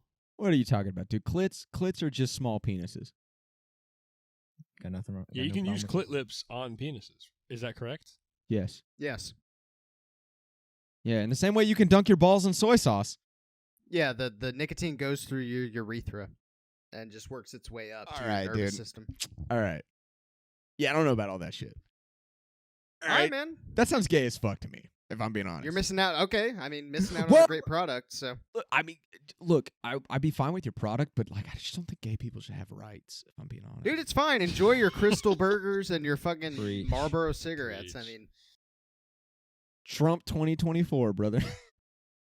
you know that's no right. thank. Trump No. 2022, dude, he's coming back. Trump 2020, baby. It's still going. All right. Oh It's no, not- dude, he's been the president the whole time. Joe he's been Biden is the a president the whole clone. time. Joe Biden's a clone. All Joe right, dude. Biden I is- follow yeah. QAnon on Reddit. All right, so I know Joe what I'm Biden fucking. is the easiest voice to do. That's for sure. Anybody can do a Joe Biden. Hold on. impression. Hold Joe on, Biden's actually, basically there's- like a. I We can't- don't have. I can't do a Joe Biden voice because I don't have a small underage can't? child here, so I can't Lucas, sniff Lucas. them. I do. Lucas, there's no easier impression than Rami Malek. Houston does a phenomenal Rami Malek impression. Let's go for it, Houston. What, the guy Okay. from Until Dawn? Yes. Out of all the credits you could pull out, you pull out Until Dawn. He's What an else act- is he in? He's an actor. You picked the Yeah. one video He game was in he's in, Bohemian not any of the Rhapsody. I wrote Bohemian Mr. Rhapsody. Mr. Robot, iRobot? Night at the Not Museum iRobot, 2, Yeah. Night at the Museum. Short Term 12, bruh. Yeah, Alright. he's Okay, he's well Josh now in that Until now Dawn. that you're Okay, listing hang out- on. he hang gets on. sawed in half, and he's like, "Ugh," but it's just like not Spoilers, spoilers. Really. Cut this If out. anyone hasn't played Until Dawn, dude, when did that come out? Like fucking 1993, dog. All right, Looks like it. 2015. All right. this guy gets it. All right, let me do my Rami Malek impression before we get to these movies. Okay. It's really good. You knew I did theater, right, Lucas? Like, you know. Yeah. I'm telling you, like he's got because he's got like this weird kind of. It's not an ethnicity accent. It's like a very like just like the way his mouth moves. But I Uh-huh. perfected it. It's Nice fucking cover there. fantastic. Yeah, I can do my Elmo after that as well, just if we're gonna throw ours out on the table. What about your Joe? It's me, Rami Malek. Give me the spaghetti and the meatballs. That was It's a really- little shaky because I haven't That had was really practice in a good. while, You haven't but practiced in a that's my while. Rami Malek impression. That was wow. That was Wow. incredible. So he's All right. So he's Swiss. No. Yes, yeah, he's he's from Swiss. the Italian suburb of Egypt. Oh, Yeah, you didn't want it. so he's Greek. Little Italy. Yes. All right. Bringing us back into what we're actually here for. So yeah, Clit lips. clit lips, but also Tongue. our 20% second. off. Y'all gonna let me What? fucking As soon finish. as I say something. All right, bringing us Fun. back, just for my sanity's sake. We're talking about our second film, A Letter to Momo. It was a 2011 film. And this is one of the ones that I had recently subbed in for a few other ones. So if you've been following along with us, you'll know that the bracket has changed. I apologize for dropping that one on all of us just randomly, but I do think these changes to the bracket are actually a little bit more beneficial to I guess just its overall reach with tone and different things. Jared, are you okay? Because you keep disappearing from screen. I had to get my vape, dude. Wow. I'm going to give a brief synopsis. So it's about this girl, Momo, who after the death of her dad, she and her mother move out to the island in which her mother grew up. And she is left alone while her mother takes the ferry to go back to the mainland and train. But Momo feels very alone, and she's having a hard time acclimating to this new space, to these new people, and also she feels very, very guilty after the death of her father because she had left on a very bad note. She had said some what she says as terrible things to him before he had gone on a research trip and died. And he had left a letter that she had found after his death that said, "Dear Momo," and nothing else was there. He had never completed the letter. And so it follows her trying to learn how to live in this new society and come to terms with the things that she had said to her father. And incidentally, she ends up coming across these spirits, these excommunicated gods in a way that were here to watch over the family until her father passes from the earthly plane to the spiritual plane. But are these three wacky, goofy, zany, lovable spirits that are ugly as shit, but are goofy as hell and lovable. And so she finds a way to interact with them, and eventually, like, they learn and grow together, and she figures out how to connect with her mom and how to connect with the people around her, and how to reach out to her dad to let him know that she still loves him and she's sorry for how she left things. So yeah, that's the basic plot.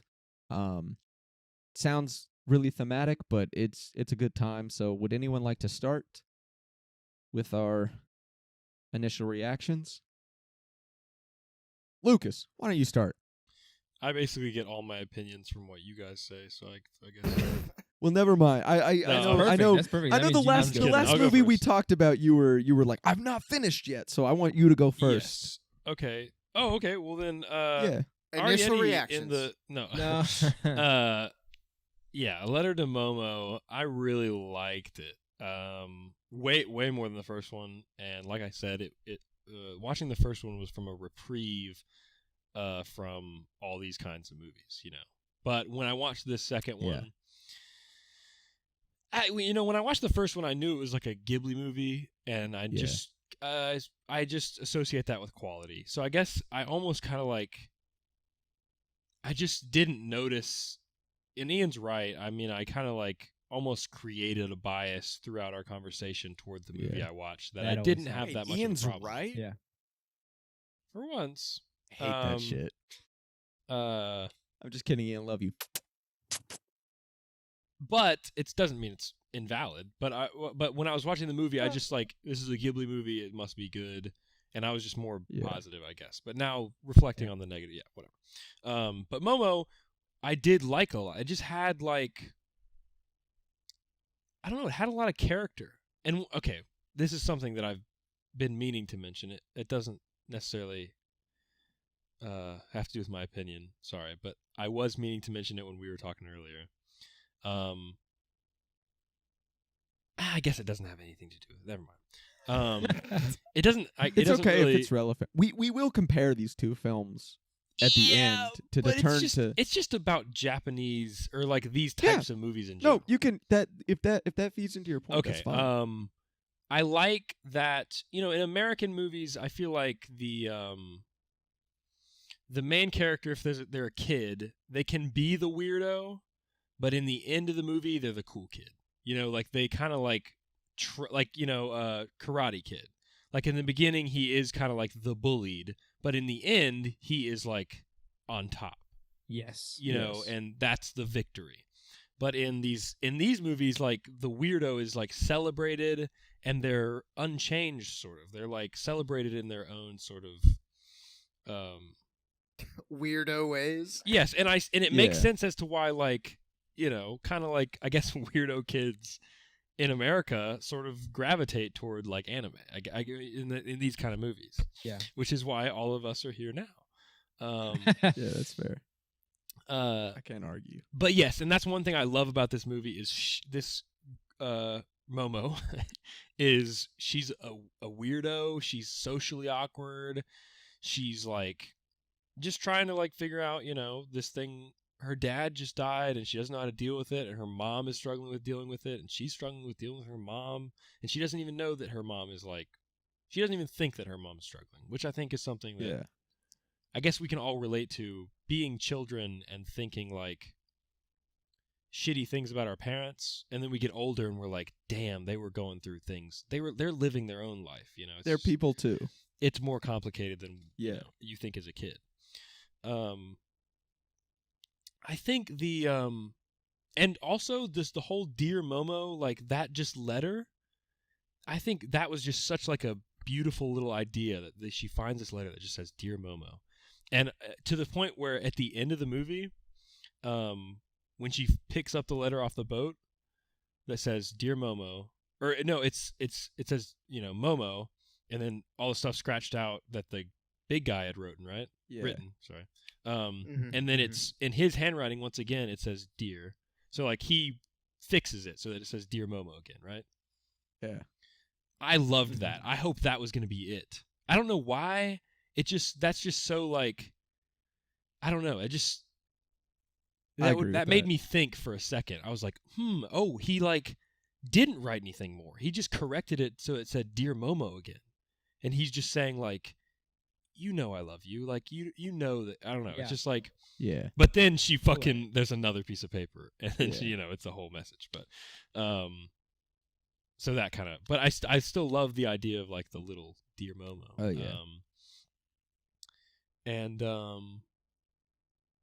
yeah. I think the characters in this movie are just so much, I guess if we're comparing it directly to the other one, they're just more believable, and they're more relatable, and they're more lovable, and they're more, I mean, honestly, this might just be me, but I feel like the weakest point of the movie is the wacky characters. I feel like they're the most, I'm sure that's my surprise. To me, they're just like the least. The fuck did Jarrett go? I'm still here. All right, cool. Don't worry about it. Yeah, they were the least compelling to me, I guess. I don't know.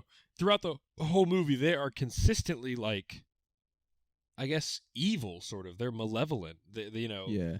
They never like change, which I guess is something to the movie's credit. It doesn't concede that sort of like element. It doesn't just like turn back on it like a lot of American movies will do. But I didn't really get it. I like the little guy, the one who's just confused all the time. He was I loved him. That dude was goated for sure.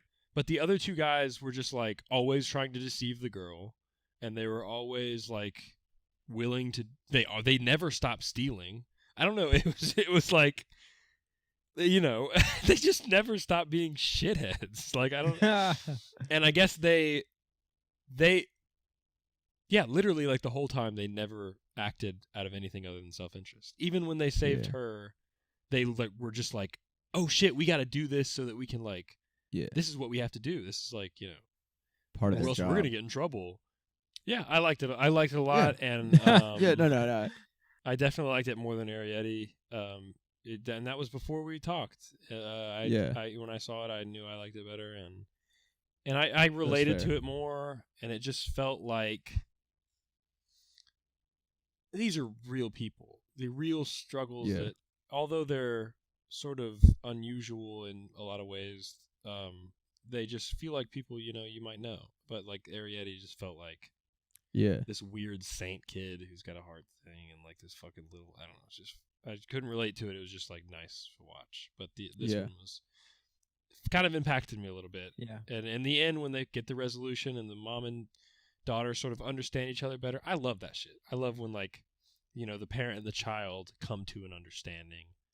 I don't know. It's just, and especially when it's done right, it's very. Hell yeah. I feel that. Beautiful. Yeah.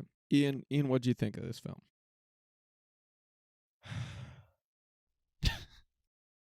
Letter to Damn. Momo was, and I hate to say it, probably the worst movie I've seen in the last 5 episodes. Wow, that's bold. Wow. No, That I'm is kidding. bold. I'm kidding. No. I was waiting. I was ready waiting for for it, a while. yeah. I was ready. Yeah, I Yeah. can see it. No. It Finally, wasn't- Ian's gonna say something. No, but it was. I have complex feelings about it. Not because of what I felt coming out of it, but just because of the conversation. Whereas, like, there were where generally speaking, I felt the same way about this movie that I felt about the last one. Arrietty. Arrietty, and so the things that I was just sort of like, okay, and I was just willing to overlook in Arrietty, I also see those little things I was willing to overlook a little bit in A Letter to Momo. But however, seeing those little things get absolutely roasted in Arrietty makes me sort of like have this little kind of, like rebellious sort of like, okay, well, you thought, well, like, well, they do the same thing in this movie, and that makes it, kind of thing. But yeah, I'm a little salty. You I'm a little blatantly salty. admitted your bias. Yes, But I please did. go on. Yeah. What the fuck? Dude, I love. Oh my god, I remember that shit on Cartoon Network. Oh my god. I also wanted to mention that the animation style in this film looked a lot like Scary Godmother. The classic Oh my Halloween- god, dude. What are you no. fucking talking no, about, bro? No. It looked more like a Satoshi Kon film, if I'm being honest. It looked more like Tokyo Bro, I Godfather. know you You were. think it was bad The animation. No. the whole time? Yeah. I think I don't- I think sometimes it was really good, but I think some of it was really bad.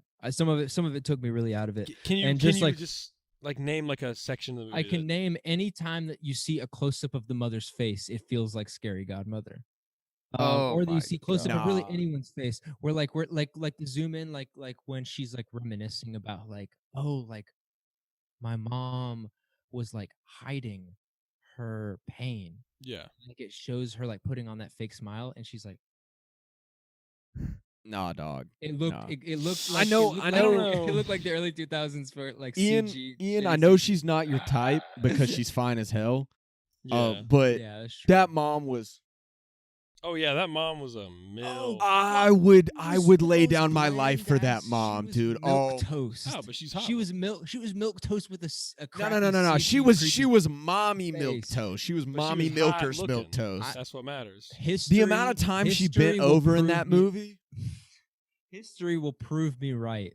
That I know the I'm being faces horny in on the this movie- timeline right now, but The faces and the bodily movements in certain scenes History with will- humans What?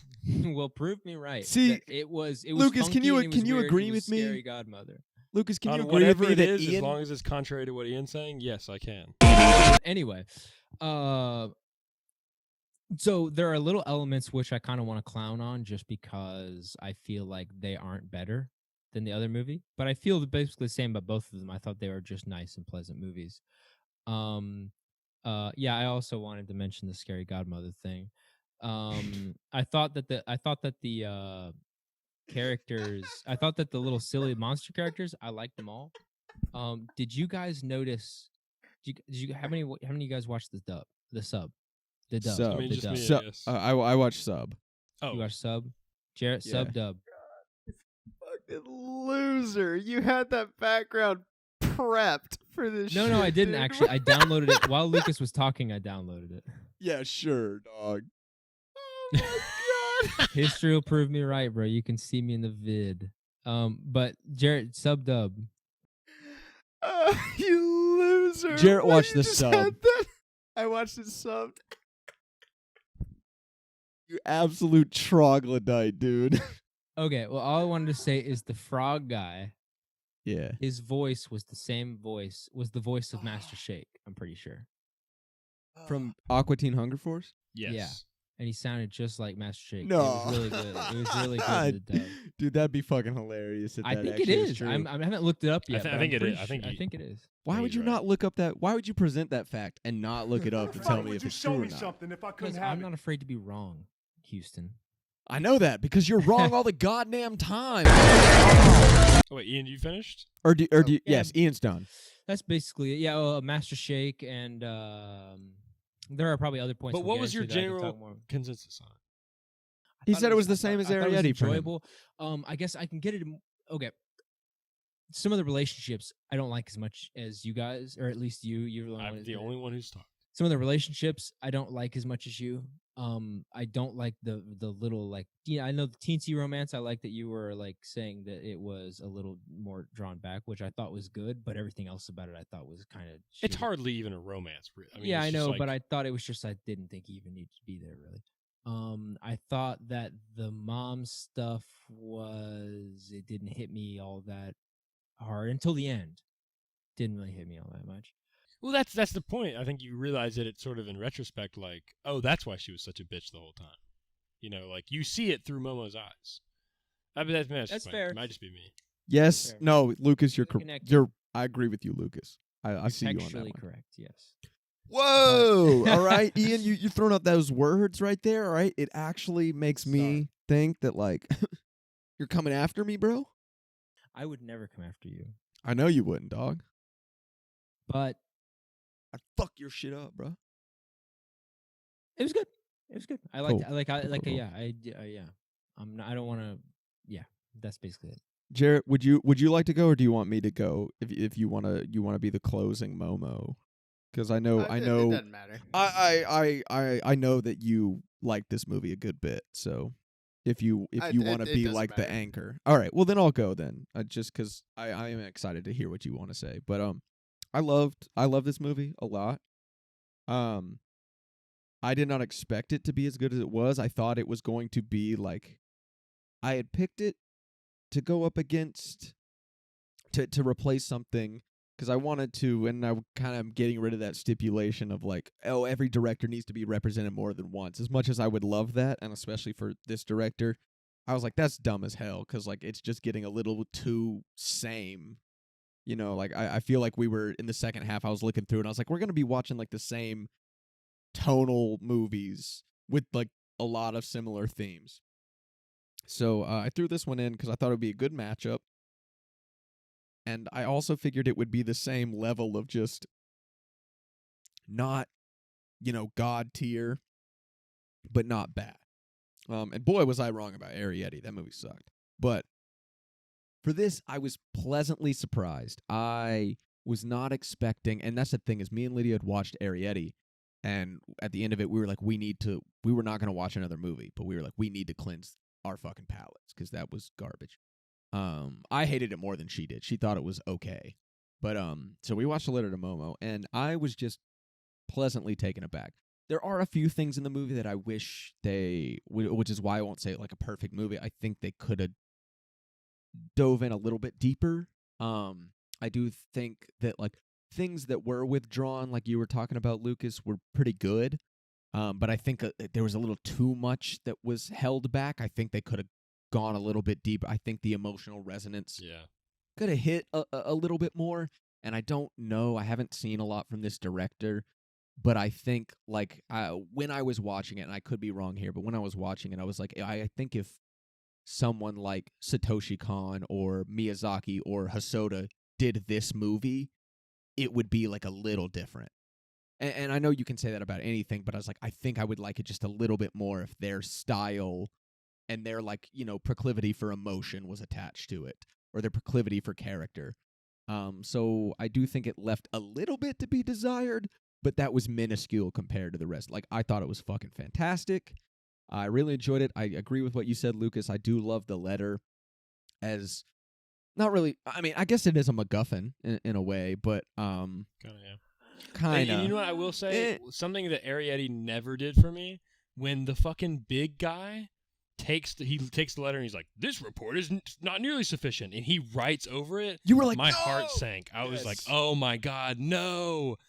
If a movie it made me gets you care to that much. react to it, Yeah, exactly.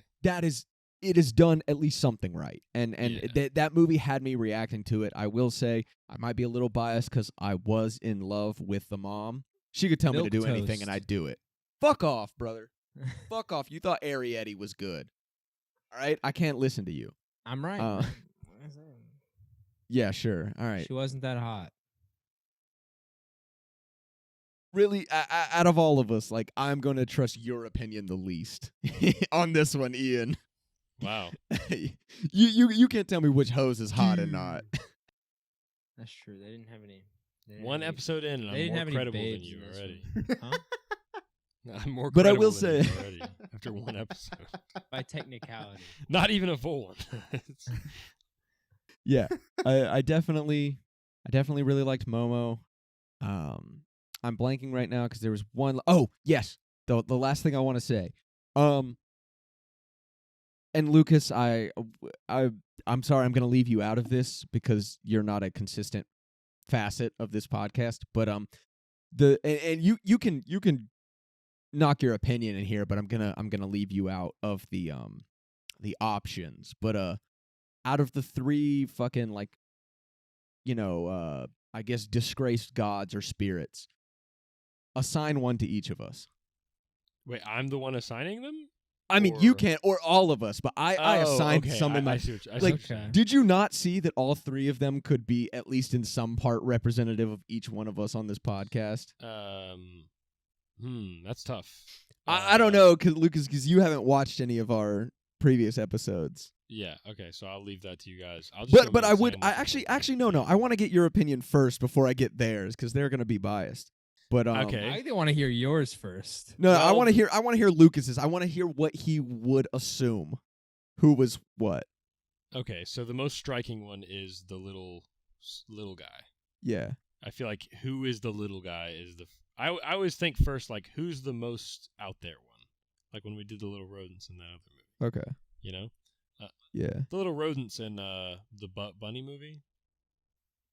Oh, Wallace yes. and Gromit? yes. There's two dumb ones and there's an evil one. I just think the evil one. Watership first. Like, who's Down. that Yeah, one? for I just sure. want to put that one in first. Sorry, that was totally unrelated. So who's the forgetful one? Yeah. I guess Ian, because I feel like I think it's Ian because the other two kind of think similar. And whenever the little one talks, they're like, "Oh, why don't you just shut up? You don't know what you're talking about." I will say I wholeheartedly agree. As soon as but I saw that also- little dude, I was like, "That's fucking Ian." But also the little All right, one I like is that. he's the most sort of endearing, I think. That is Told you, true bro, as I'm a well. fan I favorite. like Ian He's a more fan than I like favorite. myself, so it's fine. Yeah. Ian's the cool guy. of the I was So I hoping think I I was think gonna what would be be the little harder one. was what are the other two to you? The other two. So, okay, the frog guy is a slimy bastard who farts, and the big guy is not as big laugh out of that one. The big guy is not as like thorough thinking, but he is more like boisterous, I guess, and more like out there. Did you say big laugh out of that one? Yeah, Yeah. I just saw them both That's- cracking up because I said Oh, the I one who joke- I'm farts a joking. lot. I thought you were being sarcastic. Yeah. So yeah, between the two of you, which one is more? I think. I feel like I'm gonna insult someone. You're not, dude. Dude, Master Shake is the slimy one. I'm literally Jared- asking Brown. you to assign us to the ugliest motherfuckers in the world. Yeah, Jarrett, I think you're gold teeth open mouth, and All right. Corpus Christi, I think you are Master Shake. That is 100% my assignments. Really? Okay. yeah. Good. That's what I would assume. Did Ian, Jarrett, do either of you guys have a different? I can agree to that. Okay. can I agree figured with that. everyone would agree to that. All right, Jarrett. Okay. I just wanted you to got do the that. worst one. I feel like. Probably. No, Uh, I don't think yeah. so. I You don't assigned think that. so? He was. I the- assigned he that was to the funniest myself, one. dog. It's all Well, good. Yeah, he was kind of the ideas guy. Yeah. The ideas guy. You can say he was Like the Master funniest Shake. one, but we were all laughing at him. Master It's Shake all was good. the ideas guy, and he also farted, and he was the ugliest. So I'm gonna go naturally- rewatch this movie with the dub now because I want to hear Master Shake be like, Yeah, Dude, I'm pretty. the gonna voice fart. acting in Did this. you look it up? I don't think it was. I think it was pretty good. No, I didn't look it up. "All right, Jarrett. While they look it up, would you like to give your initial reactions?" I'm sorry. I'm gonna preface this with a token of gratitude to you, Houston, for switching A Letter to Momo into this bracket Yes. because I've never heard of it, and I don't know why under any circumstances I would watch it. outside of this bracket. So I appreciate that a lot. Hell yeah. Thanks. Thanks, brother. So I mentioned it last week, and I'll try and key you in, Lucas. The last podcast we recorded, I mentioned The Wind Rises. In The Wind Rises, the movie we talked about, I mentioned there were moments in it where it felt like I gave the comparison to a film called Mishima, which is Mishima, Life in 4 Chapters, is an 80s movie. Great movie. It's the only film I can think of that is a perfect movie. There's nothing I can think of that's wrong with it, or nothing that I think is wrong with it. And The Wind Rises, at certain points, I got the feeling that I did from watching Mishima, where I would, in my opinion, for a movie to pass the threshold to be a perfect movie, to be a 10 out of 10, it has to be, I have no objective qualms with it. That'll put it up as an 8 or a 9 or something, but it has to move me on another level where it has to be, it has to touch me. It has to touch me in a way that I know that I'm never going to forget it. And A Letter to Momo is going to be the second entry in my 10 out of 10s, because What? A Letter to Momo This is historical. Yes, and I'm glad you're here. We're witnessing history right now. A Letter to Momo is quite literally everything I want from a movie, and it's the euphoria that I experience watching movies like this that reminds me why I love not just movies but arts in general, because I can't replicate this feeling from doing anything else, you know, and I can't reach these levels from doing anything else. And A Letter to Momo, I think I can. I want to preface it a little bit. I think there is a possibility it moved me in a way, specifically with a parental figure passing, that I think specific emotional moments may have resonated with me more. Yeah. But everything about this movie, from the drama, the comedy, the development, the visuals, the music, everything about it, I loved it, and I have I've not experienced that euphoria since I have watched Mishima, and that's sort of the gold standard to me, at least. And I think you're free to go to my Letterboxd, where I gave it a 5 out of 5 because this movie was incredible and I loved it, and I do not think there is a single thing wrong with it, and that is how I feel. This is history. Manga Main 420's second all time 5 out of 5. Yeah. I actually was going to, and I'm sorry, this might be a little bit of an intrusion, but I guess you brought it up already, but I was going to wait until you were done, and I was going to say, hey, I can cut this out of the podcast, but I also wanted to ask, like, does something about the loss of a parental figure, specifically a father, like, have any kind of effect on you personally, like, with this film as well? So and if you're comfortable with going into that a little bit more, I think that's interesting, and I would like to. Yes, for context. For context, my biological father passed when I was 12, and we've just been coasting since then. Not a pity party, but it's weird because I think even because obviously I read the synopsis, and it's funny because I read the synopsis and I was like, this movie sounds kind of Oscar baity. I don't know. I feel like this could be kind of mid. And then I watched it, and the rest is history. But I think when I'm thinking about it, the movie, I didn't have like the sort of, you talked about it when you were talking about Angel's Egg. When you lose something that is such an important piece of your life, like in your case, you were saying a loss of religion. There's a distinct just emptiness that you feel for a long time. And watching Letter to Momo, I didn't get that sort of sad sort of emotion that I have experienced before. And but I say that I preface it before because I think it's possible that subconsciously that is why this movie affected me the way that it did. Because I obviously when I was watching it, I wasn't thinking about it. I was like, "Oh, I relate to this more."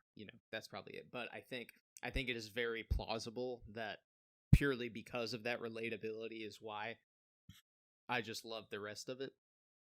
But I think I don't know. To me at least, I think the movie even if you have not experienced, if you can't relate to that specific feeling, to me at least the movie by itself is just fantastic. So Lucas brought up like the you didn't like the yokai. I'm sorry, I'm trying not to be weeby. The monsters. That's Yokai, fine. I was saying that It's too. fine. That's their call. You brought up the three dead gods and In their the dub, comedy. they call them goblins. Okay. So you brought up like they're comedic, but like they're Yeah. selfish throughout the whole movie. Yes, and So, they never like, change. But to me, a big point of the movie is that there's a fine line between you've got to understand that you need to care about others' situations and you need to sympathize with them, but you also need to take care of yourself along the way. Because I think Momo struggled with that as well. Because yes, she was not neglectful, but she didn't understand where her mother was coming from. But she was also juggling figuring out herself as well and accepting the fact that it's okay that her and her dad got in a fight and she shouldn't beat herself down because of that. So I think that translates as well to the yokai in that, they develop throughout the movie and they care more about Momo as the movie goes on. And ultimately they are acting within their own self-interest, but they develop that balance to where, okay, yes, we are acting in our own self-interest, but that does not mean that we can neglect. Yes, because at the end of the day, this is just a job for them. They were just put on this task. Yes. It's just another. It's Well, another because job at they're the end of being the day. punished, and that could be exactly why they're being Yeah. punished. Yeah, but I think in the same way that Momo developed to understand her mother's feelings regarding the situation, I think the yokai developed to understand Momo, and they grew to view Momo and the mother as this is more than just a project. This is more than just a job that we're having to do. Because yes, we have to make sure they're okay, but at the same time, she took the fall for us when we kept stealing shit. She's helped us out since 30 minutes into the movie. I think those parallels are great. I think I didn't take the boy and the girl as a romance at all. I took it as her finding solace in just another young person, because everybody he's the only, him and his group of friends are like the only young people there. So he was sort of a device to get her to slowly develop herself and be beyond accepting her father, but come out of her shell in a way. To get her cross- to jump. to cross a literal threshold. Like to fucking and to jump. take the jump, Yes. to jump off the bridge, man. Well, it's a physical manifestation of her emotional arc. Yes. So yeah, you can use it to take the jump. Like I think it works Yes. on both levels. And I guess it's kind of like her fear to go on with her own life. Yeah. To even move Yes. on past the death of her Yes. dad. Yeah. And another thing, the little girl who is able to see I Umi? want to say yokai. Trying to not to be Umi, weak. yeah, Umi. The Say monsters, the yokai. girl, Yumi, she gets I know what you're saying. the girl who could see them, and she was the only person who could see them. So I don't think this was textual, but I took it that way. Is that so every time she went to the kid's house, because they're siblings. The grandfather was always there working on his straw boats, and the dad was Mhm. not present until the end of the movie when he's pushing Yeah. out the straw boats. So I took it as there does not seem to be a maternal figure in their life. So there's potentially this is a jump, I know, but Yeah. there's a stretch that maybe they feel in a way that they have lost their maternal figure. And because I feel like the movie went out of its way to show the grandpa, went out of its way to show the dad, so why would it not go out of its way to show the mom? Yeah. So I took it as in the same way that in the same way that Momo is seeing these guys and they're helping her develop, Yeah. Yumi is also able to see them because she needs that sort of assistance in developing and understanding her situation and accepting. Yeah. The other thing I want to say, Ian, just because I love this movie, please feel free to shit on it. I'm not. Don't feel like you can't shit on it. Please It's shit okay. on it. Please shit on it so we can shit on you for shitting on it. I wanted to ask real quick, when did Momo and the boy meet? The mom, they were at the grocery store. Yeah, they went shopping. But and they were doesn't just the there. mom say immediately to the boy, like, "Are you single?" Not He are doesn't you say, single? she say, "Are but you she single?" says, She's like, "Hey, this is my daughter Momo. Can she play with you?" I could be Yeah. fabricating a memory, but I do recall. Bro, are you single, bro? Because Maybe. my daughter trying to foot. Yeah, I remember That's like a 10-year-old. her just like, "There's a kid your age," and then she just like looks at him and is like, "Are you single?" And it's just like cuts to the next scene. I was like, "What the fuck?" Yeah. And then they're walking together. It was just weird. Yeah. But yeah, I did not watch the dub, so I can't. Yeah. speak Yeah, I did for not it. watch the dub either. I'll go back and watch it. That just to probably see. set me up to think of it in a romantic way. I do want to say two things. One, Lucas, I see where you're coming from to where like they were those. What did you call them, Jarrett? What's the weeb term for them? Yokai. The yokai. The yokai were not redeemable up until the end. Mhm. I think, in at least a couple of ways, you can see them acting in self-interest the whole time, mostly. Mhm. But the way that their tone and the way that they just react to things in self-interest at the beginning is very different than their self-interest at the end when they go to help her out. True. But even beyond that, I see she's what like, you're saying. send this. Even before that, she's like, send this letter to my dad, and they're like, yeah, nah. Yeah, well, they say we'll get in trouble. Like they Yeah, just we'll get don't in care trouble. about helping her.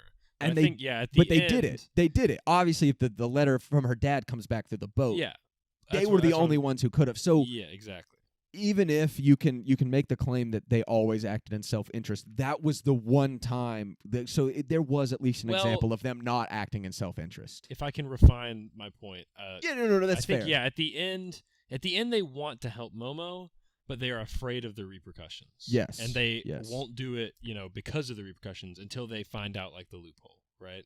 I do So think I guess I saw that a little bit more as like one of the other ones trying to get the slimy dude that was compared to me on board with it. Like Yes. I think he was like, we need to go help her. perfect comparison. Yes, fuck him. Fuck him. I hate him so much. Goddamn. Every time. Oh my god! I see him in by the mirror. way, it was Master Shake. I looked it up. It was okay, cool. But the other thing I do want to say is like, Jarrett, when you were talking about, and you can stop me if I'm stepping too far here, but when you were talking about how like, yeah, it was kind of subconscious. You were like, oh, I lost a parent as well, but I can see where you were coming from with like, I didn't think that consciously affected me because like, I'm gonna go out on a limb here and say that's not the first movie you've ever seen where a parent has been gone. You know what I mean? Like it's not yes. it is not an uncommon Abandoned. thing in film, but I think the best way I can see it, and I don't know because I don't have the same experiences, but the way that I talked about Mirai on the first episode, like talking He's about from the future. what? So, Terminator 2, the kid's dad's from the Yeah, future. Mirai. I in the thought you were future. making a pun. I thought you were making a pun on Mirai Mirai pun. the future. Yeah, I Okay. was making a pun. But when I was talking about Mirai, I was Highbrow like, this is humor. not the first family drama I've ever seen, and it's not the most Oscar baity, and it's not the most emotional, and it's not the craziest or the closest to my experiences. And I knew it was going to be about family, and I've had siblings, and I have a good relationship with my siblings. Whatever, did not expect this, but just watching that movie and seeing like how pure and how real and how just fucking like unbridled just like emotion and empathy and love like that was in that, I was like, I cannot help but be affected by this, whether I am conscious or subconscious of my own experiences, just because of this relationship with his younger sister. And like, I have a younger sister, I have an older sister and a younger sister, and I was like, even though this looks nothing like my life, and I already knew that it was going to be a family drama about learning to love like your younger sibling, like there was just this intrinsic and inalienable like emotion and empathy to it that like just struck me no matter what I was thinking. And I guess from what I know about the movie Momo, like it looks like it could be that way, but I also do not have that, I guess, personal experience to fall back on and compare it to. But like, am I on track? Is that like a safe assumption, I guess, in a way? Well, I see. What's awesome to me about Momo as well is that, to me, there's so much more than just purely because I would hate watching a movie that's just a fucking sob story. Oh, about yeah. focusing on it, you know. And so, Yeah. like you were saying with Mirai, is like, yes, Mirai is ultimately about the sibling relationship and accepting and being that figure to your sibling, but there's so much more beyond that. So like, to me, Momo, yes, you were on the right track, but I think it's I would say it's more along the lines of the movie, because the movie wasn't hyper emotional. It was very emotional, but it wasn't to the point where I was like, okay, I can only get sad so many times. You know, Yeah. I can only be joyous so many times. Diminishing returns. I get it. Yeah. Yes. So I think Momo does a letter to Momo does a great job of What, Momo from Avatar: The Last Airbender, dog? Oh, dude, Momo's goated, dude. Fuck yeah. A letter to Momo Thing? does a fantastic job. He does a fantastic job of not overstepping. Yeah. In that, not overstepping like, you know, being insensitive, but overstepping in that like it doesn't milk the emotions. I think at every emotional point in this movie, it felt very raw, very organic, very not necessarily relatable. Even, you know, you don't. I think the movie's use of emotion and portrayal of emotion was so, again, raw and organic. I think even without the perspective and the relatability to it, I think it was just done so well that to me, at least, again, I can't speak for anybody, but I'm thinking about it right now, and I think let me put it this way, and I wonder if this makes sense to you, because I'm trying to look at it through the lens that I see Mirai. When I look at Mirai, like, yeah, like it has that sibling and shit like that, but that's not the emotional crux of the movie. That's not where it hangs. It hangs on stress and anxiety and uncertainty. And those are the emotions that are seen through the lens of like being a sibling. And so when I look at Momo, like, yeah, it has the death of the parent, but that's not the emotional crux. The tears are not being pulled from that.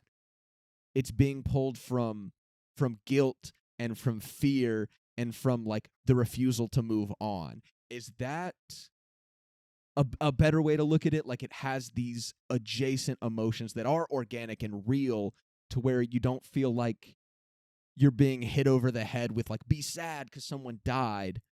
And it's more like, this is whether it is my situation or not, it's so real because it is hitting the emotions that are adjacent to or packaged with the loss of a loved one. You know what I mean? Mm-hmm.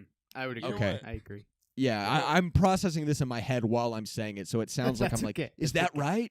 Do you? No, but I'm just coming to these thoughts. I hadn't formulated them until right now. So may I I don't know. piggyback? Go ahead. When you say like it's feels real and it's not beating you over the head, one thing I love about it is the last moment that Momo and her dad have together feels very real. It doesn't feel like a lot of times when like a character is about to die and nobody knows it, that character will act a little bit more like holy. Yeah, holy, exactly. Yeah, but the dad, he's not at all. He's just like, please forgive me. Hey, it's okay. I just got to go on this thing. I'm so sorry. He's just acting like it's totally believable. And she is totally believable, you know, why she'd be upset at him. And she says one snide comment right before she walks away that, I mean, I can completely relate to. It feels so real, and it doesn't beat you over the head with like, this guy died and he was a saint. He was the perfect father. Yeah. You know, it was not that. It's just she was her father. Yeah, and they even reinforced that with like her when she has that emotional like conflict with her mom. Like her biggest thing is like she's like you don't fucking listen to me. You don't understand me. Like you don't know what the fuck I'm going through. And like that was why she was so pissed at her dad because she had put all this effort into like giving him a gift. Yeah. And to her it was just like ignored. It was just tossed aside. He was like, "I'm sorry." And she was like, "What the fuck?" Like But he didn't know the gift was there. yes, he did. She slapped it down onto the fucking Yeah, well, so yes, he but didn't know until after they had the but whole conversation. even though it wasn't like him like refuse, but it was just like, hey, At the time, like, it just seemed like to him. she had asked him to take the week, like they were going to do stuff that weekend, and it was going to be a surprise, and he was like, hey. Yeah. Actually, I'm just going He to didn't like. realize the gravity of it. I know he didn't realize the gravity of it, but That's what makes it so organic. but he realized the gravity of it immediately after, and still went on the trip because he died. But he wanted to write her a letter and failed. Yes, And I think he was. But that's I think that reinforces Yeah. what Lucas and Jared are saying Yeah. that like it is. He's flawed. That's what I'm saying. Yeah, he's Flawed, flawed. yeah. It's I mean, real still. because like I can totally see why like as a parent, yeah, you'd be like, honey, I get why you want to go to this thing that your mother and I, it's our anniversary thing. I understand, but like I have to go on this. Maybe it was a big career move for him, you know, maybe he It for sounded all like he intents and was purposes had to. doing it for other people. Like he was like, they Well, need me, Ian, you know, in a way. But still. Ian, you know better than any of us how much professors' jobs rely on their scientific research.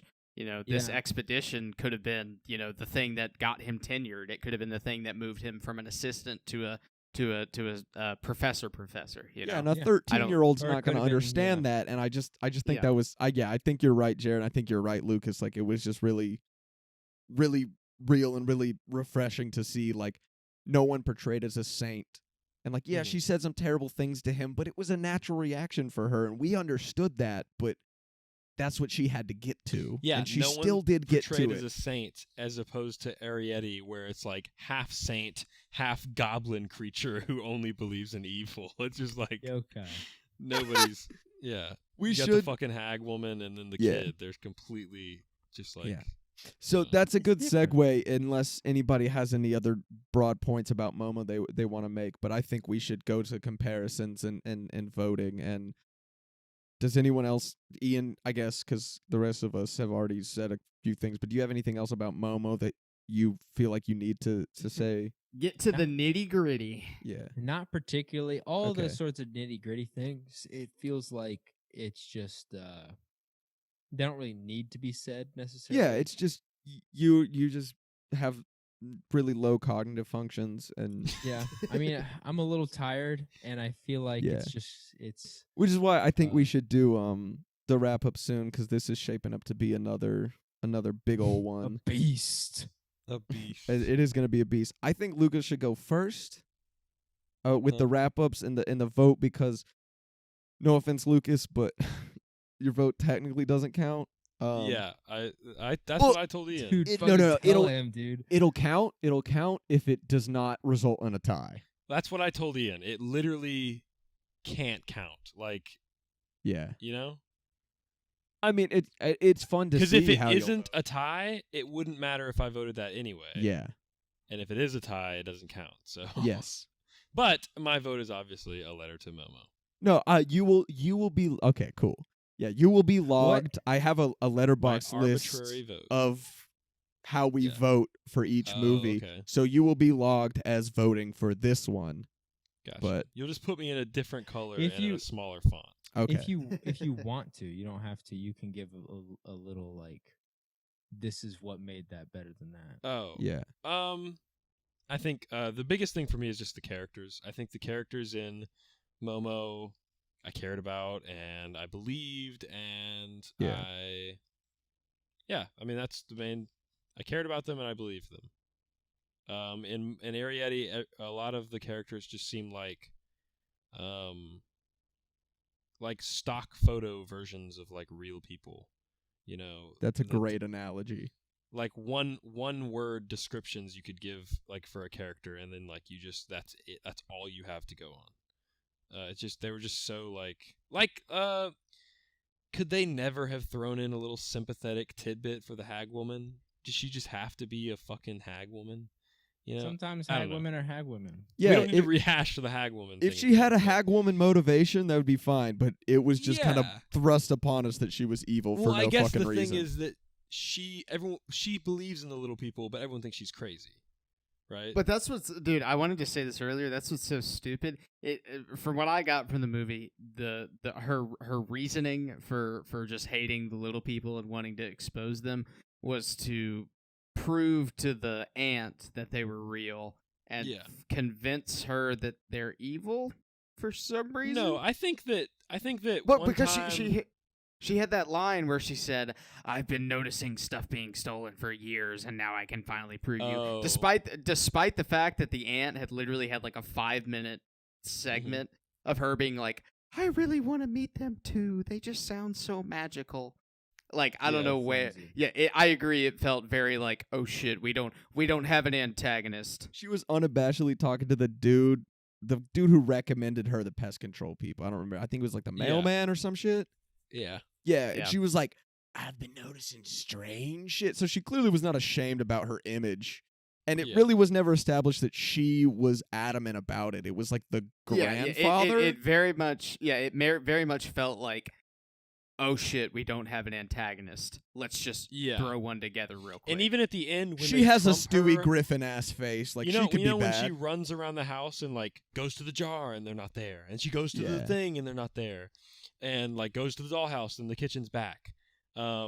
I guess you're supposed to feel like, yay, our antagonist was defeated, but I just felt bad for her. I was just like, this poor fucking woman is just like, I did not feel bad for her. fucking- When you if you truly are like, everyone thinks I'm crazy, but I will prove it. You don't put that bitch in a jar and leave her in the pantry. You don't like yeah, see the house and then leave it alone. You fucking take that jar, you go sit next to the goddamn house, and you fucking call so you everyone. don't feel bad for her because No! she's stupid. Yes. She fucking Ah. you do not let that shit out of your goddamn sight. You know she even was like, there are more of them. I guess exactly. there's She's literally all going crazy fine. about I it. guess well she was right. There were more of them, but she's like, I guess there's no way that they would ever try and come and rescue. And she also was Yeah. suspicious of the boy and then found that the boy was able to get out of his room.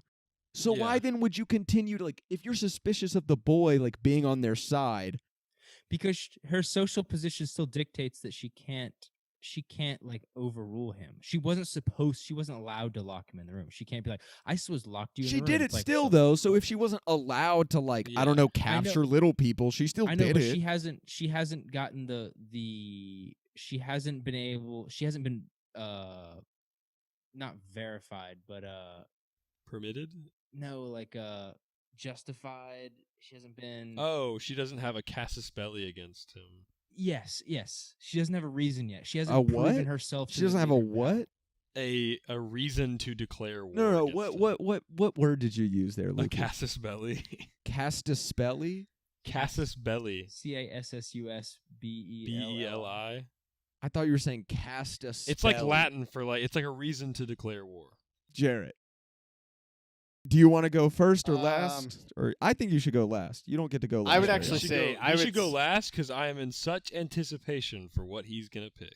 Okay, sorry. Yeah. I would say Ian go next. I feel I like can go he's next. most on the Yeah, fence. Yeah. Ian. I was very on the fence. I like if I had to rank my like enjoyment of both movies, they're basically both about the same level. Like I want to say, like when we were talking, I was thinking, okay, I'm gonna pick Let It at Momo because on a technical level, they've got a lot of great points. It is better because they're making a lot of good points, but like there are like, what's it called? Arrietty. The Secret World of Arrietty. Casus belli. Casus Belli was Ugh. so placid. It was so placid that like that's probably not the right word, but there's so milk toast. You called 'em it was so flaccid? flat that like, and it was so just natural, just pleasant that like there aren't many things that just stick out to me as like, oh, I didn't like that. It was so even keel that it was that there's not a lot. And then and I can think of great parts of Letter to Momo, but there are elements that I remember thinking like, I don't like that. I don't like that. Like what?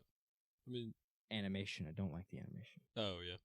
So that they're just small elements that I just sort of like didn't that pop into my head. They're just more like sort of potent, like.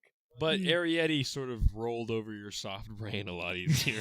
Yes, rolled over my smooth brain, really, Yeah. really nice. It went down nice and smooth. Dude, Yeah, I'm gonna exactly. call you Smooth Brain from now on. I love it. I love that shit. Yeah. So what's your pick, Ian? What? Okay, I mean, this is a terrible time to ask, but what exactly are we? We're just picking the one we like better. You get to pick based on whatever qualities that you want. So you could say hottest mom. And Okay. That's what it comes down to. But- So I can pick the one I hate the most. You could. Whatever one you want to move on for any Whichever reason one you want, necessary. yeah. We typically tend to pick the ones that affected us the most. I wouldn't say like. Ah, yes. I've seen a theme of like which one The affected most you. Like poignant film. which one did you get the most out of? And so like that's why I voted for Angel's Egg over Spirited Away, even though I think Spirited Away is probably a better film. I got more personally out of Angel's Egg. Not saying I liked it more. Interesting. there But have that's been- how I This voted. is a loosey goosey ass podcast. Yeah. It is a loosey goose. What, dude? It's There called have been- Spaghetti and Meatballs. You fucking Yeah. kidding me? Like, who the fuck is gonna watch this Fair shit? enough. It We've doesn't only matter. been talking about anime like half the time. Yeah, that is true. Sorry, But Ian, yeah, Ian, which one are you voting for?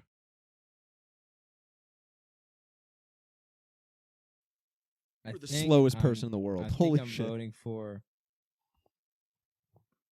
There's not a coin nearby. Whichever one you like better. Forget all that we've said. Pick one, dog. So I had to have so few strong feelings about either. Mm-hmm. I'm imagining right now Houston puts the edit in of the buffer circle. Oh, you actually like edit these like and put little tidbits in there? Yeah.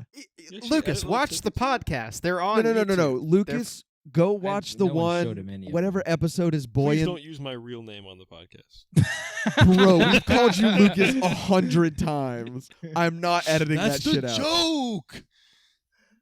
Secret. Sorry, Arrietty. what? What was that? A joke? Never heard of that before. Anyway, Ian's supposed to be the smooth sorry, brain. You Ben can't take his thunder. Ben Shabibo. Watch the one.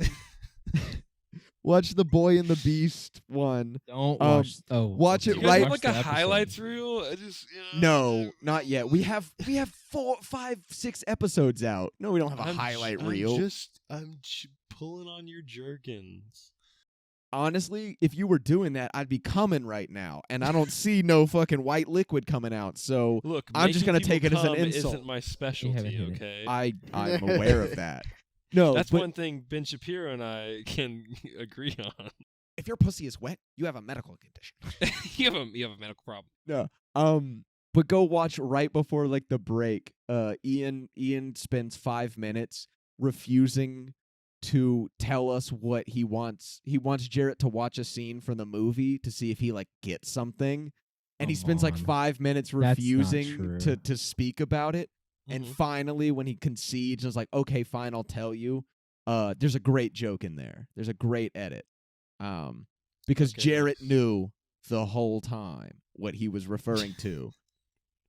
We wasted so much goddamn time. So, Yeah. oh my, it was You wasted so much. Wow, all of I'm our time has probably been like spent so 3.5 wisely. Thank hours. you, Lucas. Thank you, Lucas. We don't have to Ian, waste come the time on. here. Just roll over and take it, bro. Like, Bro, dude, you don't want me to come at you, bro.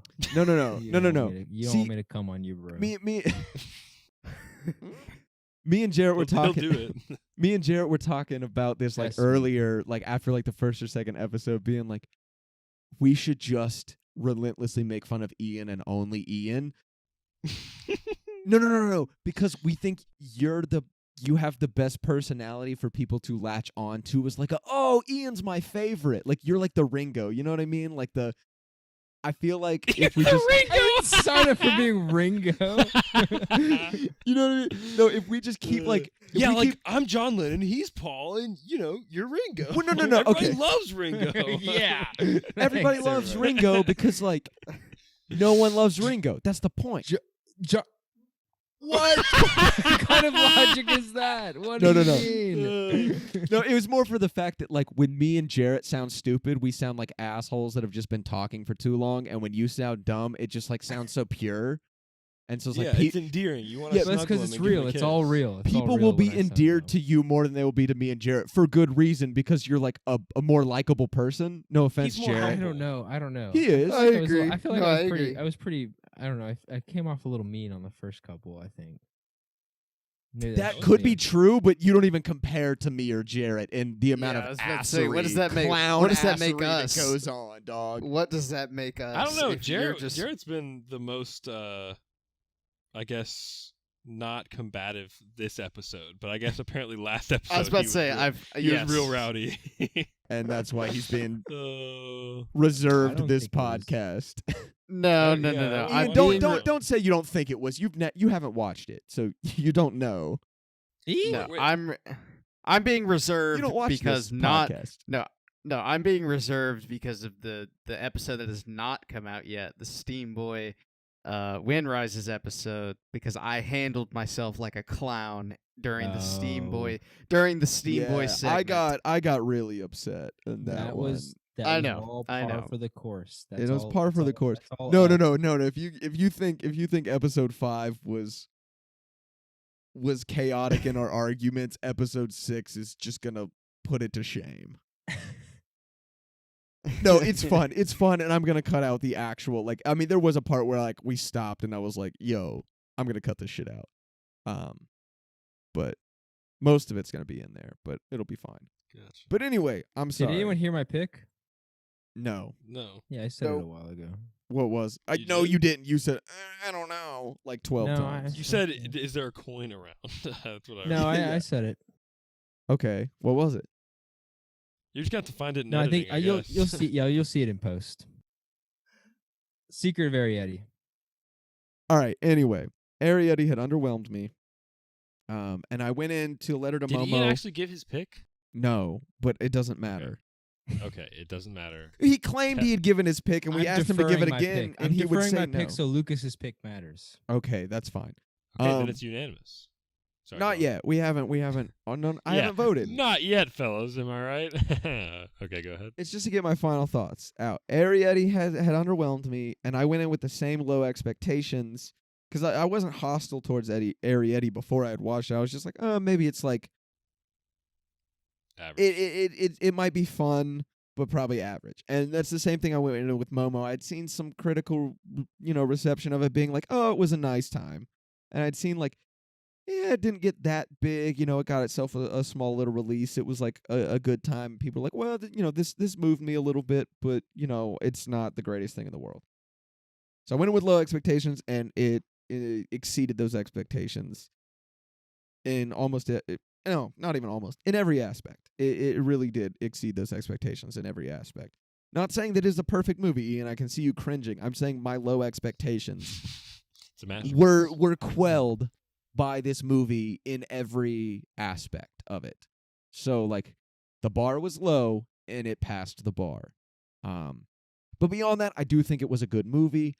I wouldn't say it's probably my favorite that we've watched yet. I'm not on the level of Jarrett. I still reserve my Mishima votes for some other things. Because I feel the same way to you about Mishima. I mean, I lent you the fucking copy of it to watch it. Like, It is a perfect movie. it is a very perfect movie. Lucas, you should watch Mishima. But we're not talking about Mishima. I don't watch Japanese movies. It's not. It's made by an American guy. I mean, it is Japanese, but it was made by the guy who wrote Taxi Driver and Raging Bull and First Reform Oh, wrote a Japanese film. Robert De Niro. Yes. Yeah. Robert Shibibo. Yeah. Just Shibibo anyway. is so fun to say. I'm so sorry. I keep saying it. Shibibo Almost is as so fun fun. as Bussy, Bussy boy Shabibo. Pussy Boy Shibibo, dude. That's my Pussy next. Shibibo. That's my next intro name. Welcome back to the Spaghetti Meat Boy podcast. It is your boy, Bussy Boy Shabibo. Back It's back your again girl- with it's another your girl, facts. Bussy Boy Shabibo. Bussy. Sekiro. But yeah, I'm voting for pretty obviously A Letter to Momo. So Jarrett, would you like to display? Would you like to vote? Yeah, I thought Arrietty. I went in with reasonable expectations, and it. Again, I think it's not like a trash movie. Yeah, it's it is. just, it's trash not because of the objective, not because of, to me, the objective qualities of it. It's trash because I hate movies. I hate movies that are mid. I hate it. So And mid it's just means mo- average, right? Yeah. Yes. I wouldn't Like, say it's average. not- I would say passable. Passable. Yeah, Like just movies slightly that don't do anything, but like they look like movies. Yeah. Yes. Jim Belushi. It's the Jim Belushi of movies. Not familiar. That should tell you everything. But that guy's really taking a pounding in this conversation. A Letter to Momo was a phenomenal experience for me, so I'm going to pick A Letter to Momo. Good choice. Respect. I honestly feel like Ian can't pick because he knows that Momo is better, but he can't pick it because like he can't just agree with us after. That's he can't change his absolutely mind. correct. You're entitled to Well, that see, that's not opinion. true though, because like I think we Lucas, we did an earlier podcast where we had it was a easy pick of Tokyo Godfathers over the worst movie to ever exist called Wolf Children, and I thought Ian the still Steam Children was the worst movie ever. Steam Boy is the worst movie ever. Yeah, other you're than Children. other than The Secret of Arrietty, other than Wolf Children, other than Steam Boy, other than The Secret of Arrietty. Other It's than- sort of just cycles, yeah. Yeah. It's always the worst movie. Yeah. It's ever. always whichever one we're talking about at the I actually did not It's hate always the Wolf one that Children. doesn't win this round of the bracket. I did not hate Wolf Children as much as Jarrett did. So Wolf Children was really, really good. Ian Yeah. saying that. I'm Ian, not buying it. He's not a good actor, and I think he's just unattractive. Wait a minute, No. wait a minute, wait a minute. Once again, Ian, did you vote for the Secret World of Arrietty? I'm not He telling didn't you. vote. Ian, I fucking did. vote. Pick one right now. Which one do you like better? Put your balls on the table, baby. Secret of Arrietty. I'm telling you, dude, motherfucker. he has a fucking fetish. I don't know what it is. I know what it is. Oh, dude, He Dude, liked Wolf Arrietty- Children. He liked Wolf Arrietty Children. had those roly polies and those ants. No. He liked Wolf Children. He only Yeah. liked the Beast parts of Boy and the Beast. And now he's out here being like, I like it when the small bean gets into the big boy's ass crack. Like, come on, dog, dude. Just admit you like some freaky shit. The Beast were objectively the best parts. Guys, I Oh, guarantee you. I mean, you this might be is- incorrect there, This is Ian. my but brother we're talking I'm about. textually correct. I could bring Wait, you Ian guys his are- favorite food, You guys are and I broken. could say, Ian, I know you're gonna love this. You gotta try it. And just because I said that, he'd be like, I don't know. It's kind of shitty. No, I'll That is recommend true. I'll recommend music to Ian. I'm like, dude, this is so good. He's like, the album cover looks weird, so therefore I don't like it. But if I'll be like, I don't know if you'd like this, man, he'll be like, yeah, that was the most amazing thing I've ever heard. yeah. That's actually not true. Conscious He's resentment usually for liked people most things saying- I've He's like a recommended. little kid. You got to give him the whole "here comes the airplane" Oh, no, bullshit. exactly. I would be geeking at this shit if Jarrett was not 10 times worse.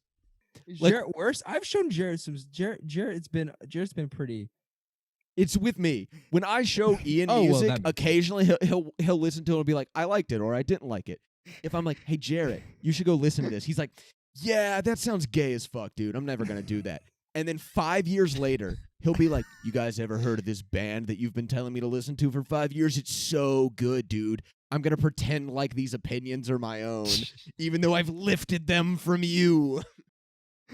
I feel like there's like a Mr. Hyde side to Jarrett that I'm not seeing this episode. So Jarrett, I'm you just guys, seeing you Dr. remember? Jekyll. Anyway, we should wrap this up. But thanks for watching. To anyone who was watching, we know that A Letter to Momo is moving on. It's both Jared and I and Lucas all voted for it, so we outnumber Ian 3-1 this time, and it just makes me feel better. Because a Wait, 2-1. flip those numbers around and you have his plot synopses. 13? 1 for 3. Oh. Oh, god damn, dude. No. That was too good. That was too good. You cannot be allowed to make that joke ever again. That was too good. Too referential. Too specific. That went over my head. Yeah, it was pretty funny. We've already established that you're the tiny little forgetful gremlin or goblin, Yeah. so I don't expect you to remember. It is a reference Smooth brain. to episode 2. That's how fucking far back Did it we went. record in episode 2? How numbers work, Ian. Oh. We're on Come on, episode Ian, 7. That's how numbers. This is work. episode 7. So if we were on 7, we had to have recorded a 2. Yeah, if you go back to episode 2, you'll see Correlation, a it's not causation.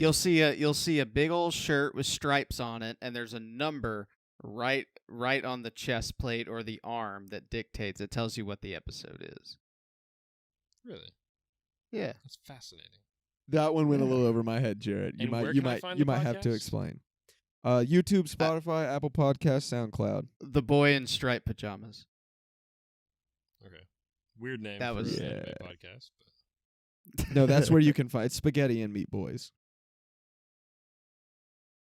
But anyway, thanks for watching. A Letter to Momo is moving on Oh. against Ian's wishes, which fills me with great joy. For anyone who hasn't seen our previous episodes, they're not as bad as this one, I can tell you that. I'm just kidding. This one was They're fun. worse. This one was fun, but I have to pretend. I have to pretend like they're not as. I have to pretend like they're better, so you'll go and watch them and that's give what me. sells. Yeah. I'm poor. Please give me money. Actually, don't. But if you like this, you know you're terminally on the internet, so please God, interact with things in ways that You're stage 4 on the internet? What do you mean terminally on the internet? you are cataclysmically on the internet. You were Yeah, I think if you're watching this podcast, you are pretty much balls deep into the internet. and Yes. there's no going back. if you have made it this far, Yeah. you don't know how to function. Don't with turn back. it. Please Stay. dedicate your life to us. All right. Yes. Shave your head. Give up your worldly possessions. We can help you reach enlightenment. Mhm. Here, try this Kool-Aid. It's really good. Yes, Jarrett. We actually made our first investment, our first podcast investment, and we're going to be recording a special episode within the next coming months. We purchased a pond and a log cabin beside a pond. So what we're going to do is all 4 of us are going to go live in that cabin for 2 years, 2 months, and 2 days. All 4 of us core members of the podcast. We are Yes. definitely going to fuck that pond. There's no Yeah. question that we will. And we're going fuck to the write a pond. book about. You We're going to guys- write a book about how We are we're going to better have than, sex with the pond. You That Our is book just is going to be jealous. about how we're better than your Christian You guys God. are just jealous because you're sad. Yep. And we're not. That is true, Ian. I've never seen you sad before. I actually really Fuck have not. you. I've never seen you sad. No, sorry. You get sad. Oh, I guess, yeah. I know you get sad. I've definitely heard about times you were sad. I've just never been around for those times. Let's make it happen. Yeah, On my pretty face. it's okay. I'm going to murder your brother. That's okay. He's That's tall, okay. I get you guys so- confused. I'll probably end up killing you. Yeah. Anyway, thanks for watching. As long as I get Thanks for Robin. having me, every guy. Yes, they go. I will put somewhere on screen or in any description or something. Lucas's. Is it okay, Lucas, to promote your music and shit? Sure. Okay, cool. Lucas makes some fantastic fucking music. Go check it out. Give it Best some around. love. It is the best around, honestly. We might even feature it in an episode at one point. Who knows? You know? That might happen. Oh my god. shame. Oh my god, no way. It's fantastic because Oh we my don't have to God. clear it with any copyright agencies. Well, I'm not Because even- he's also as poor as we are. Yes. And I know for a goddamn fact that he has not signed anything with the Copyright Office. You got to pay a lot of money for that. So, fuck you. No, but anyway, Yeah, no joke. thank you, Lucas, for joining us. Make sure that you engage that toggle, the like toggle, and the subscribe toggle. And check us out if you like audio versions only because you're tired of looking at Jarrett's ugly ass face. We have, we're on Spotify, Apple Podcasts. ring But that anyway, bell? thanks for watching. We got some bonus content that had just come out, some outtakes of us geeking on some other shows. And we have 6 more episodes previous to this. But yeah, this has been the first half of our bracket. So we're excited to keep continuing.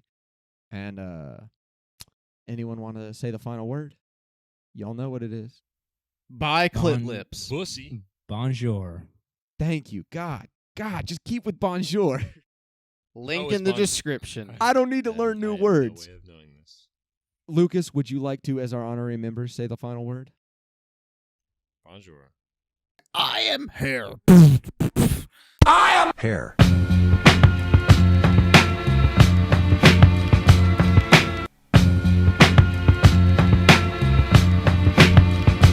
Call me Peen to the een. I got loving in my jeans. Gordita to the crunch. I got Bell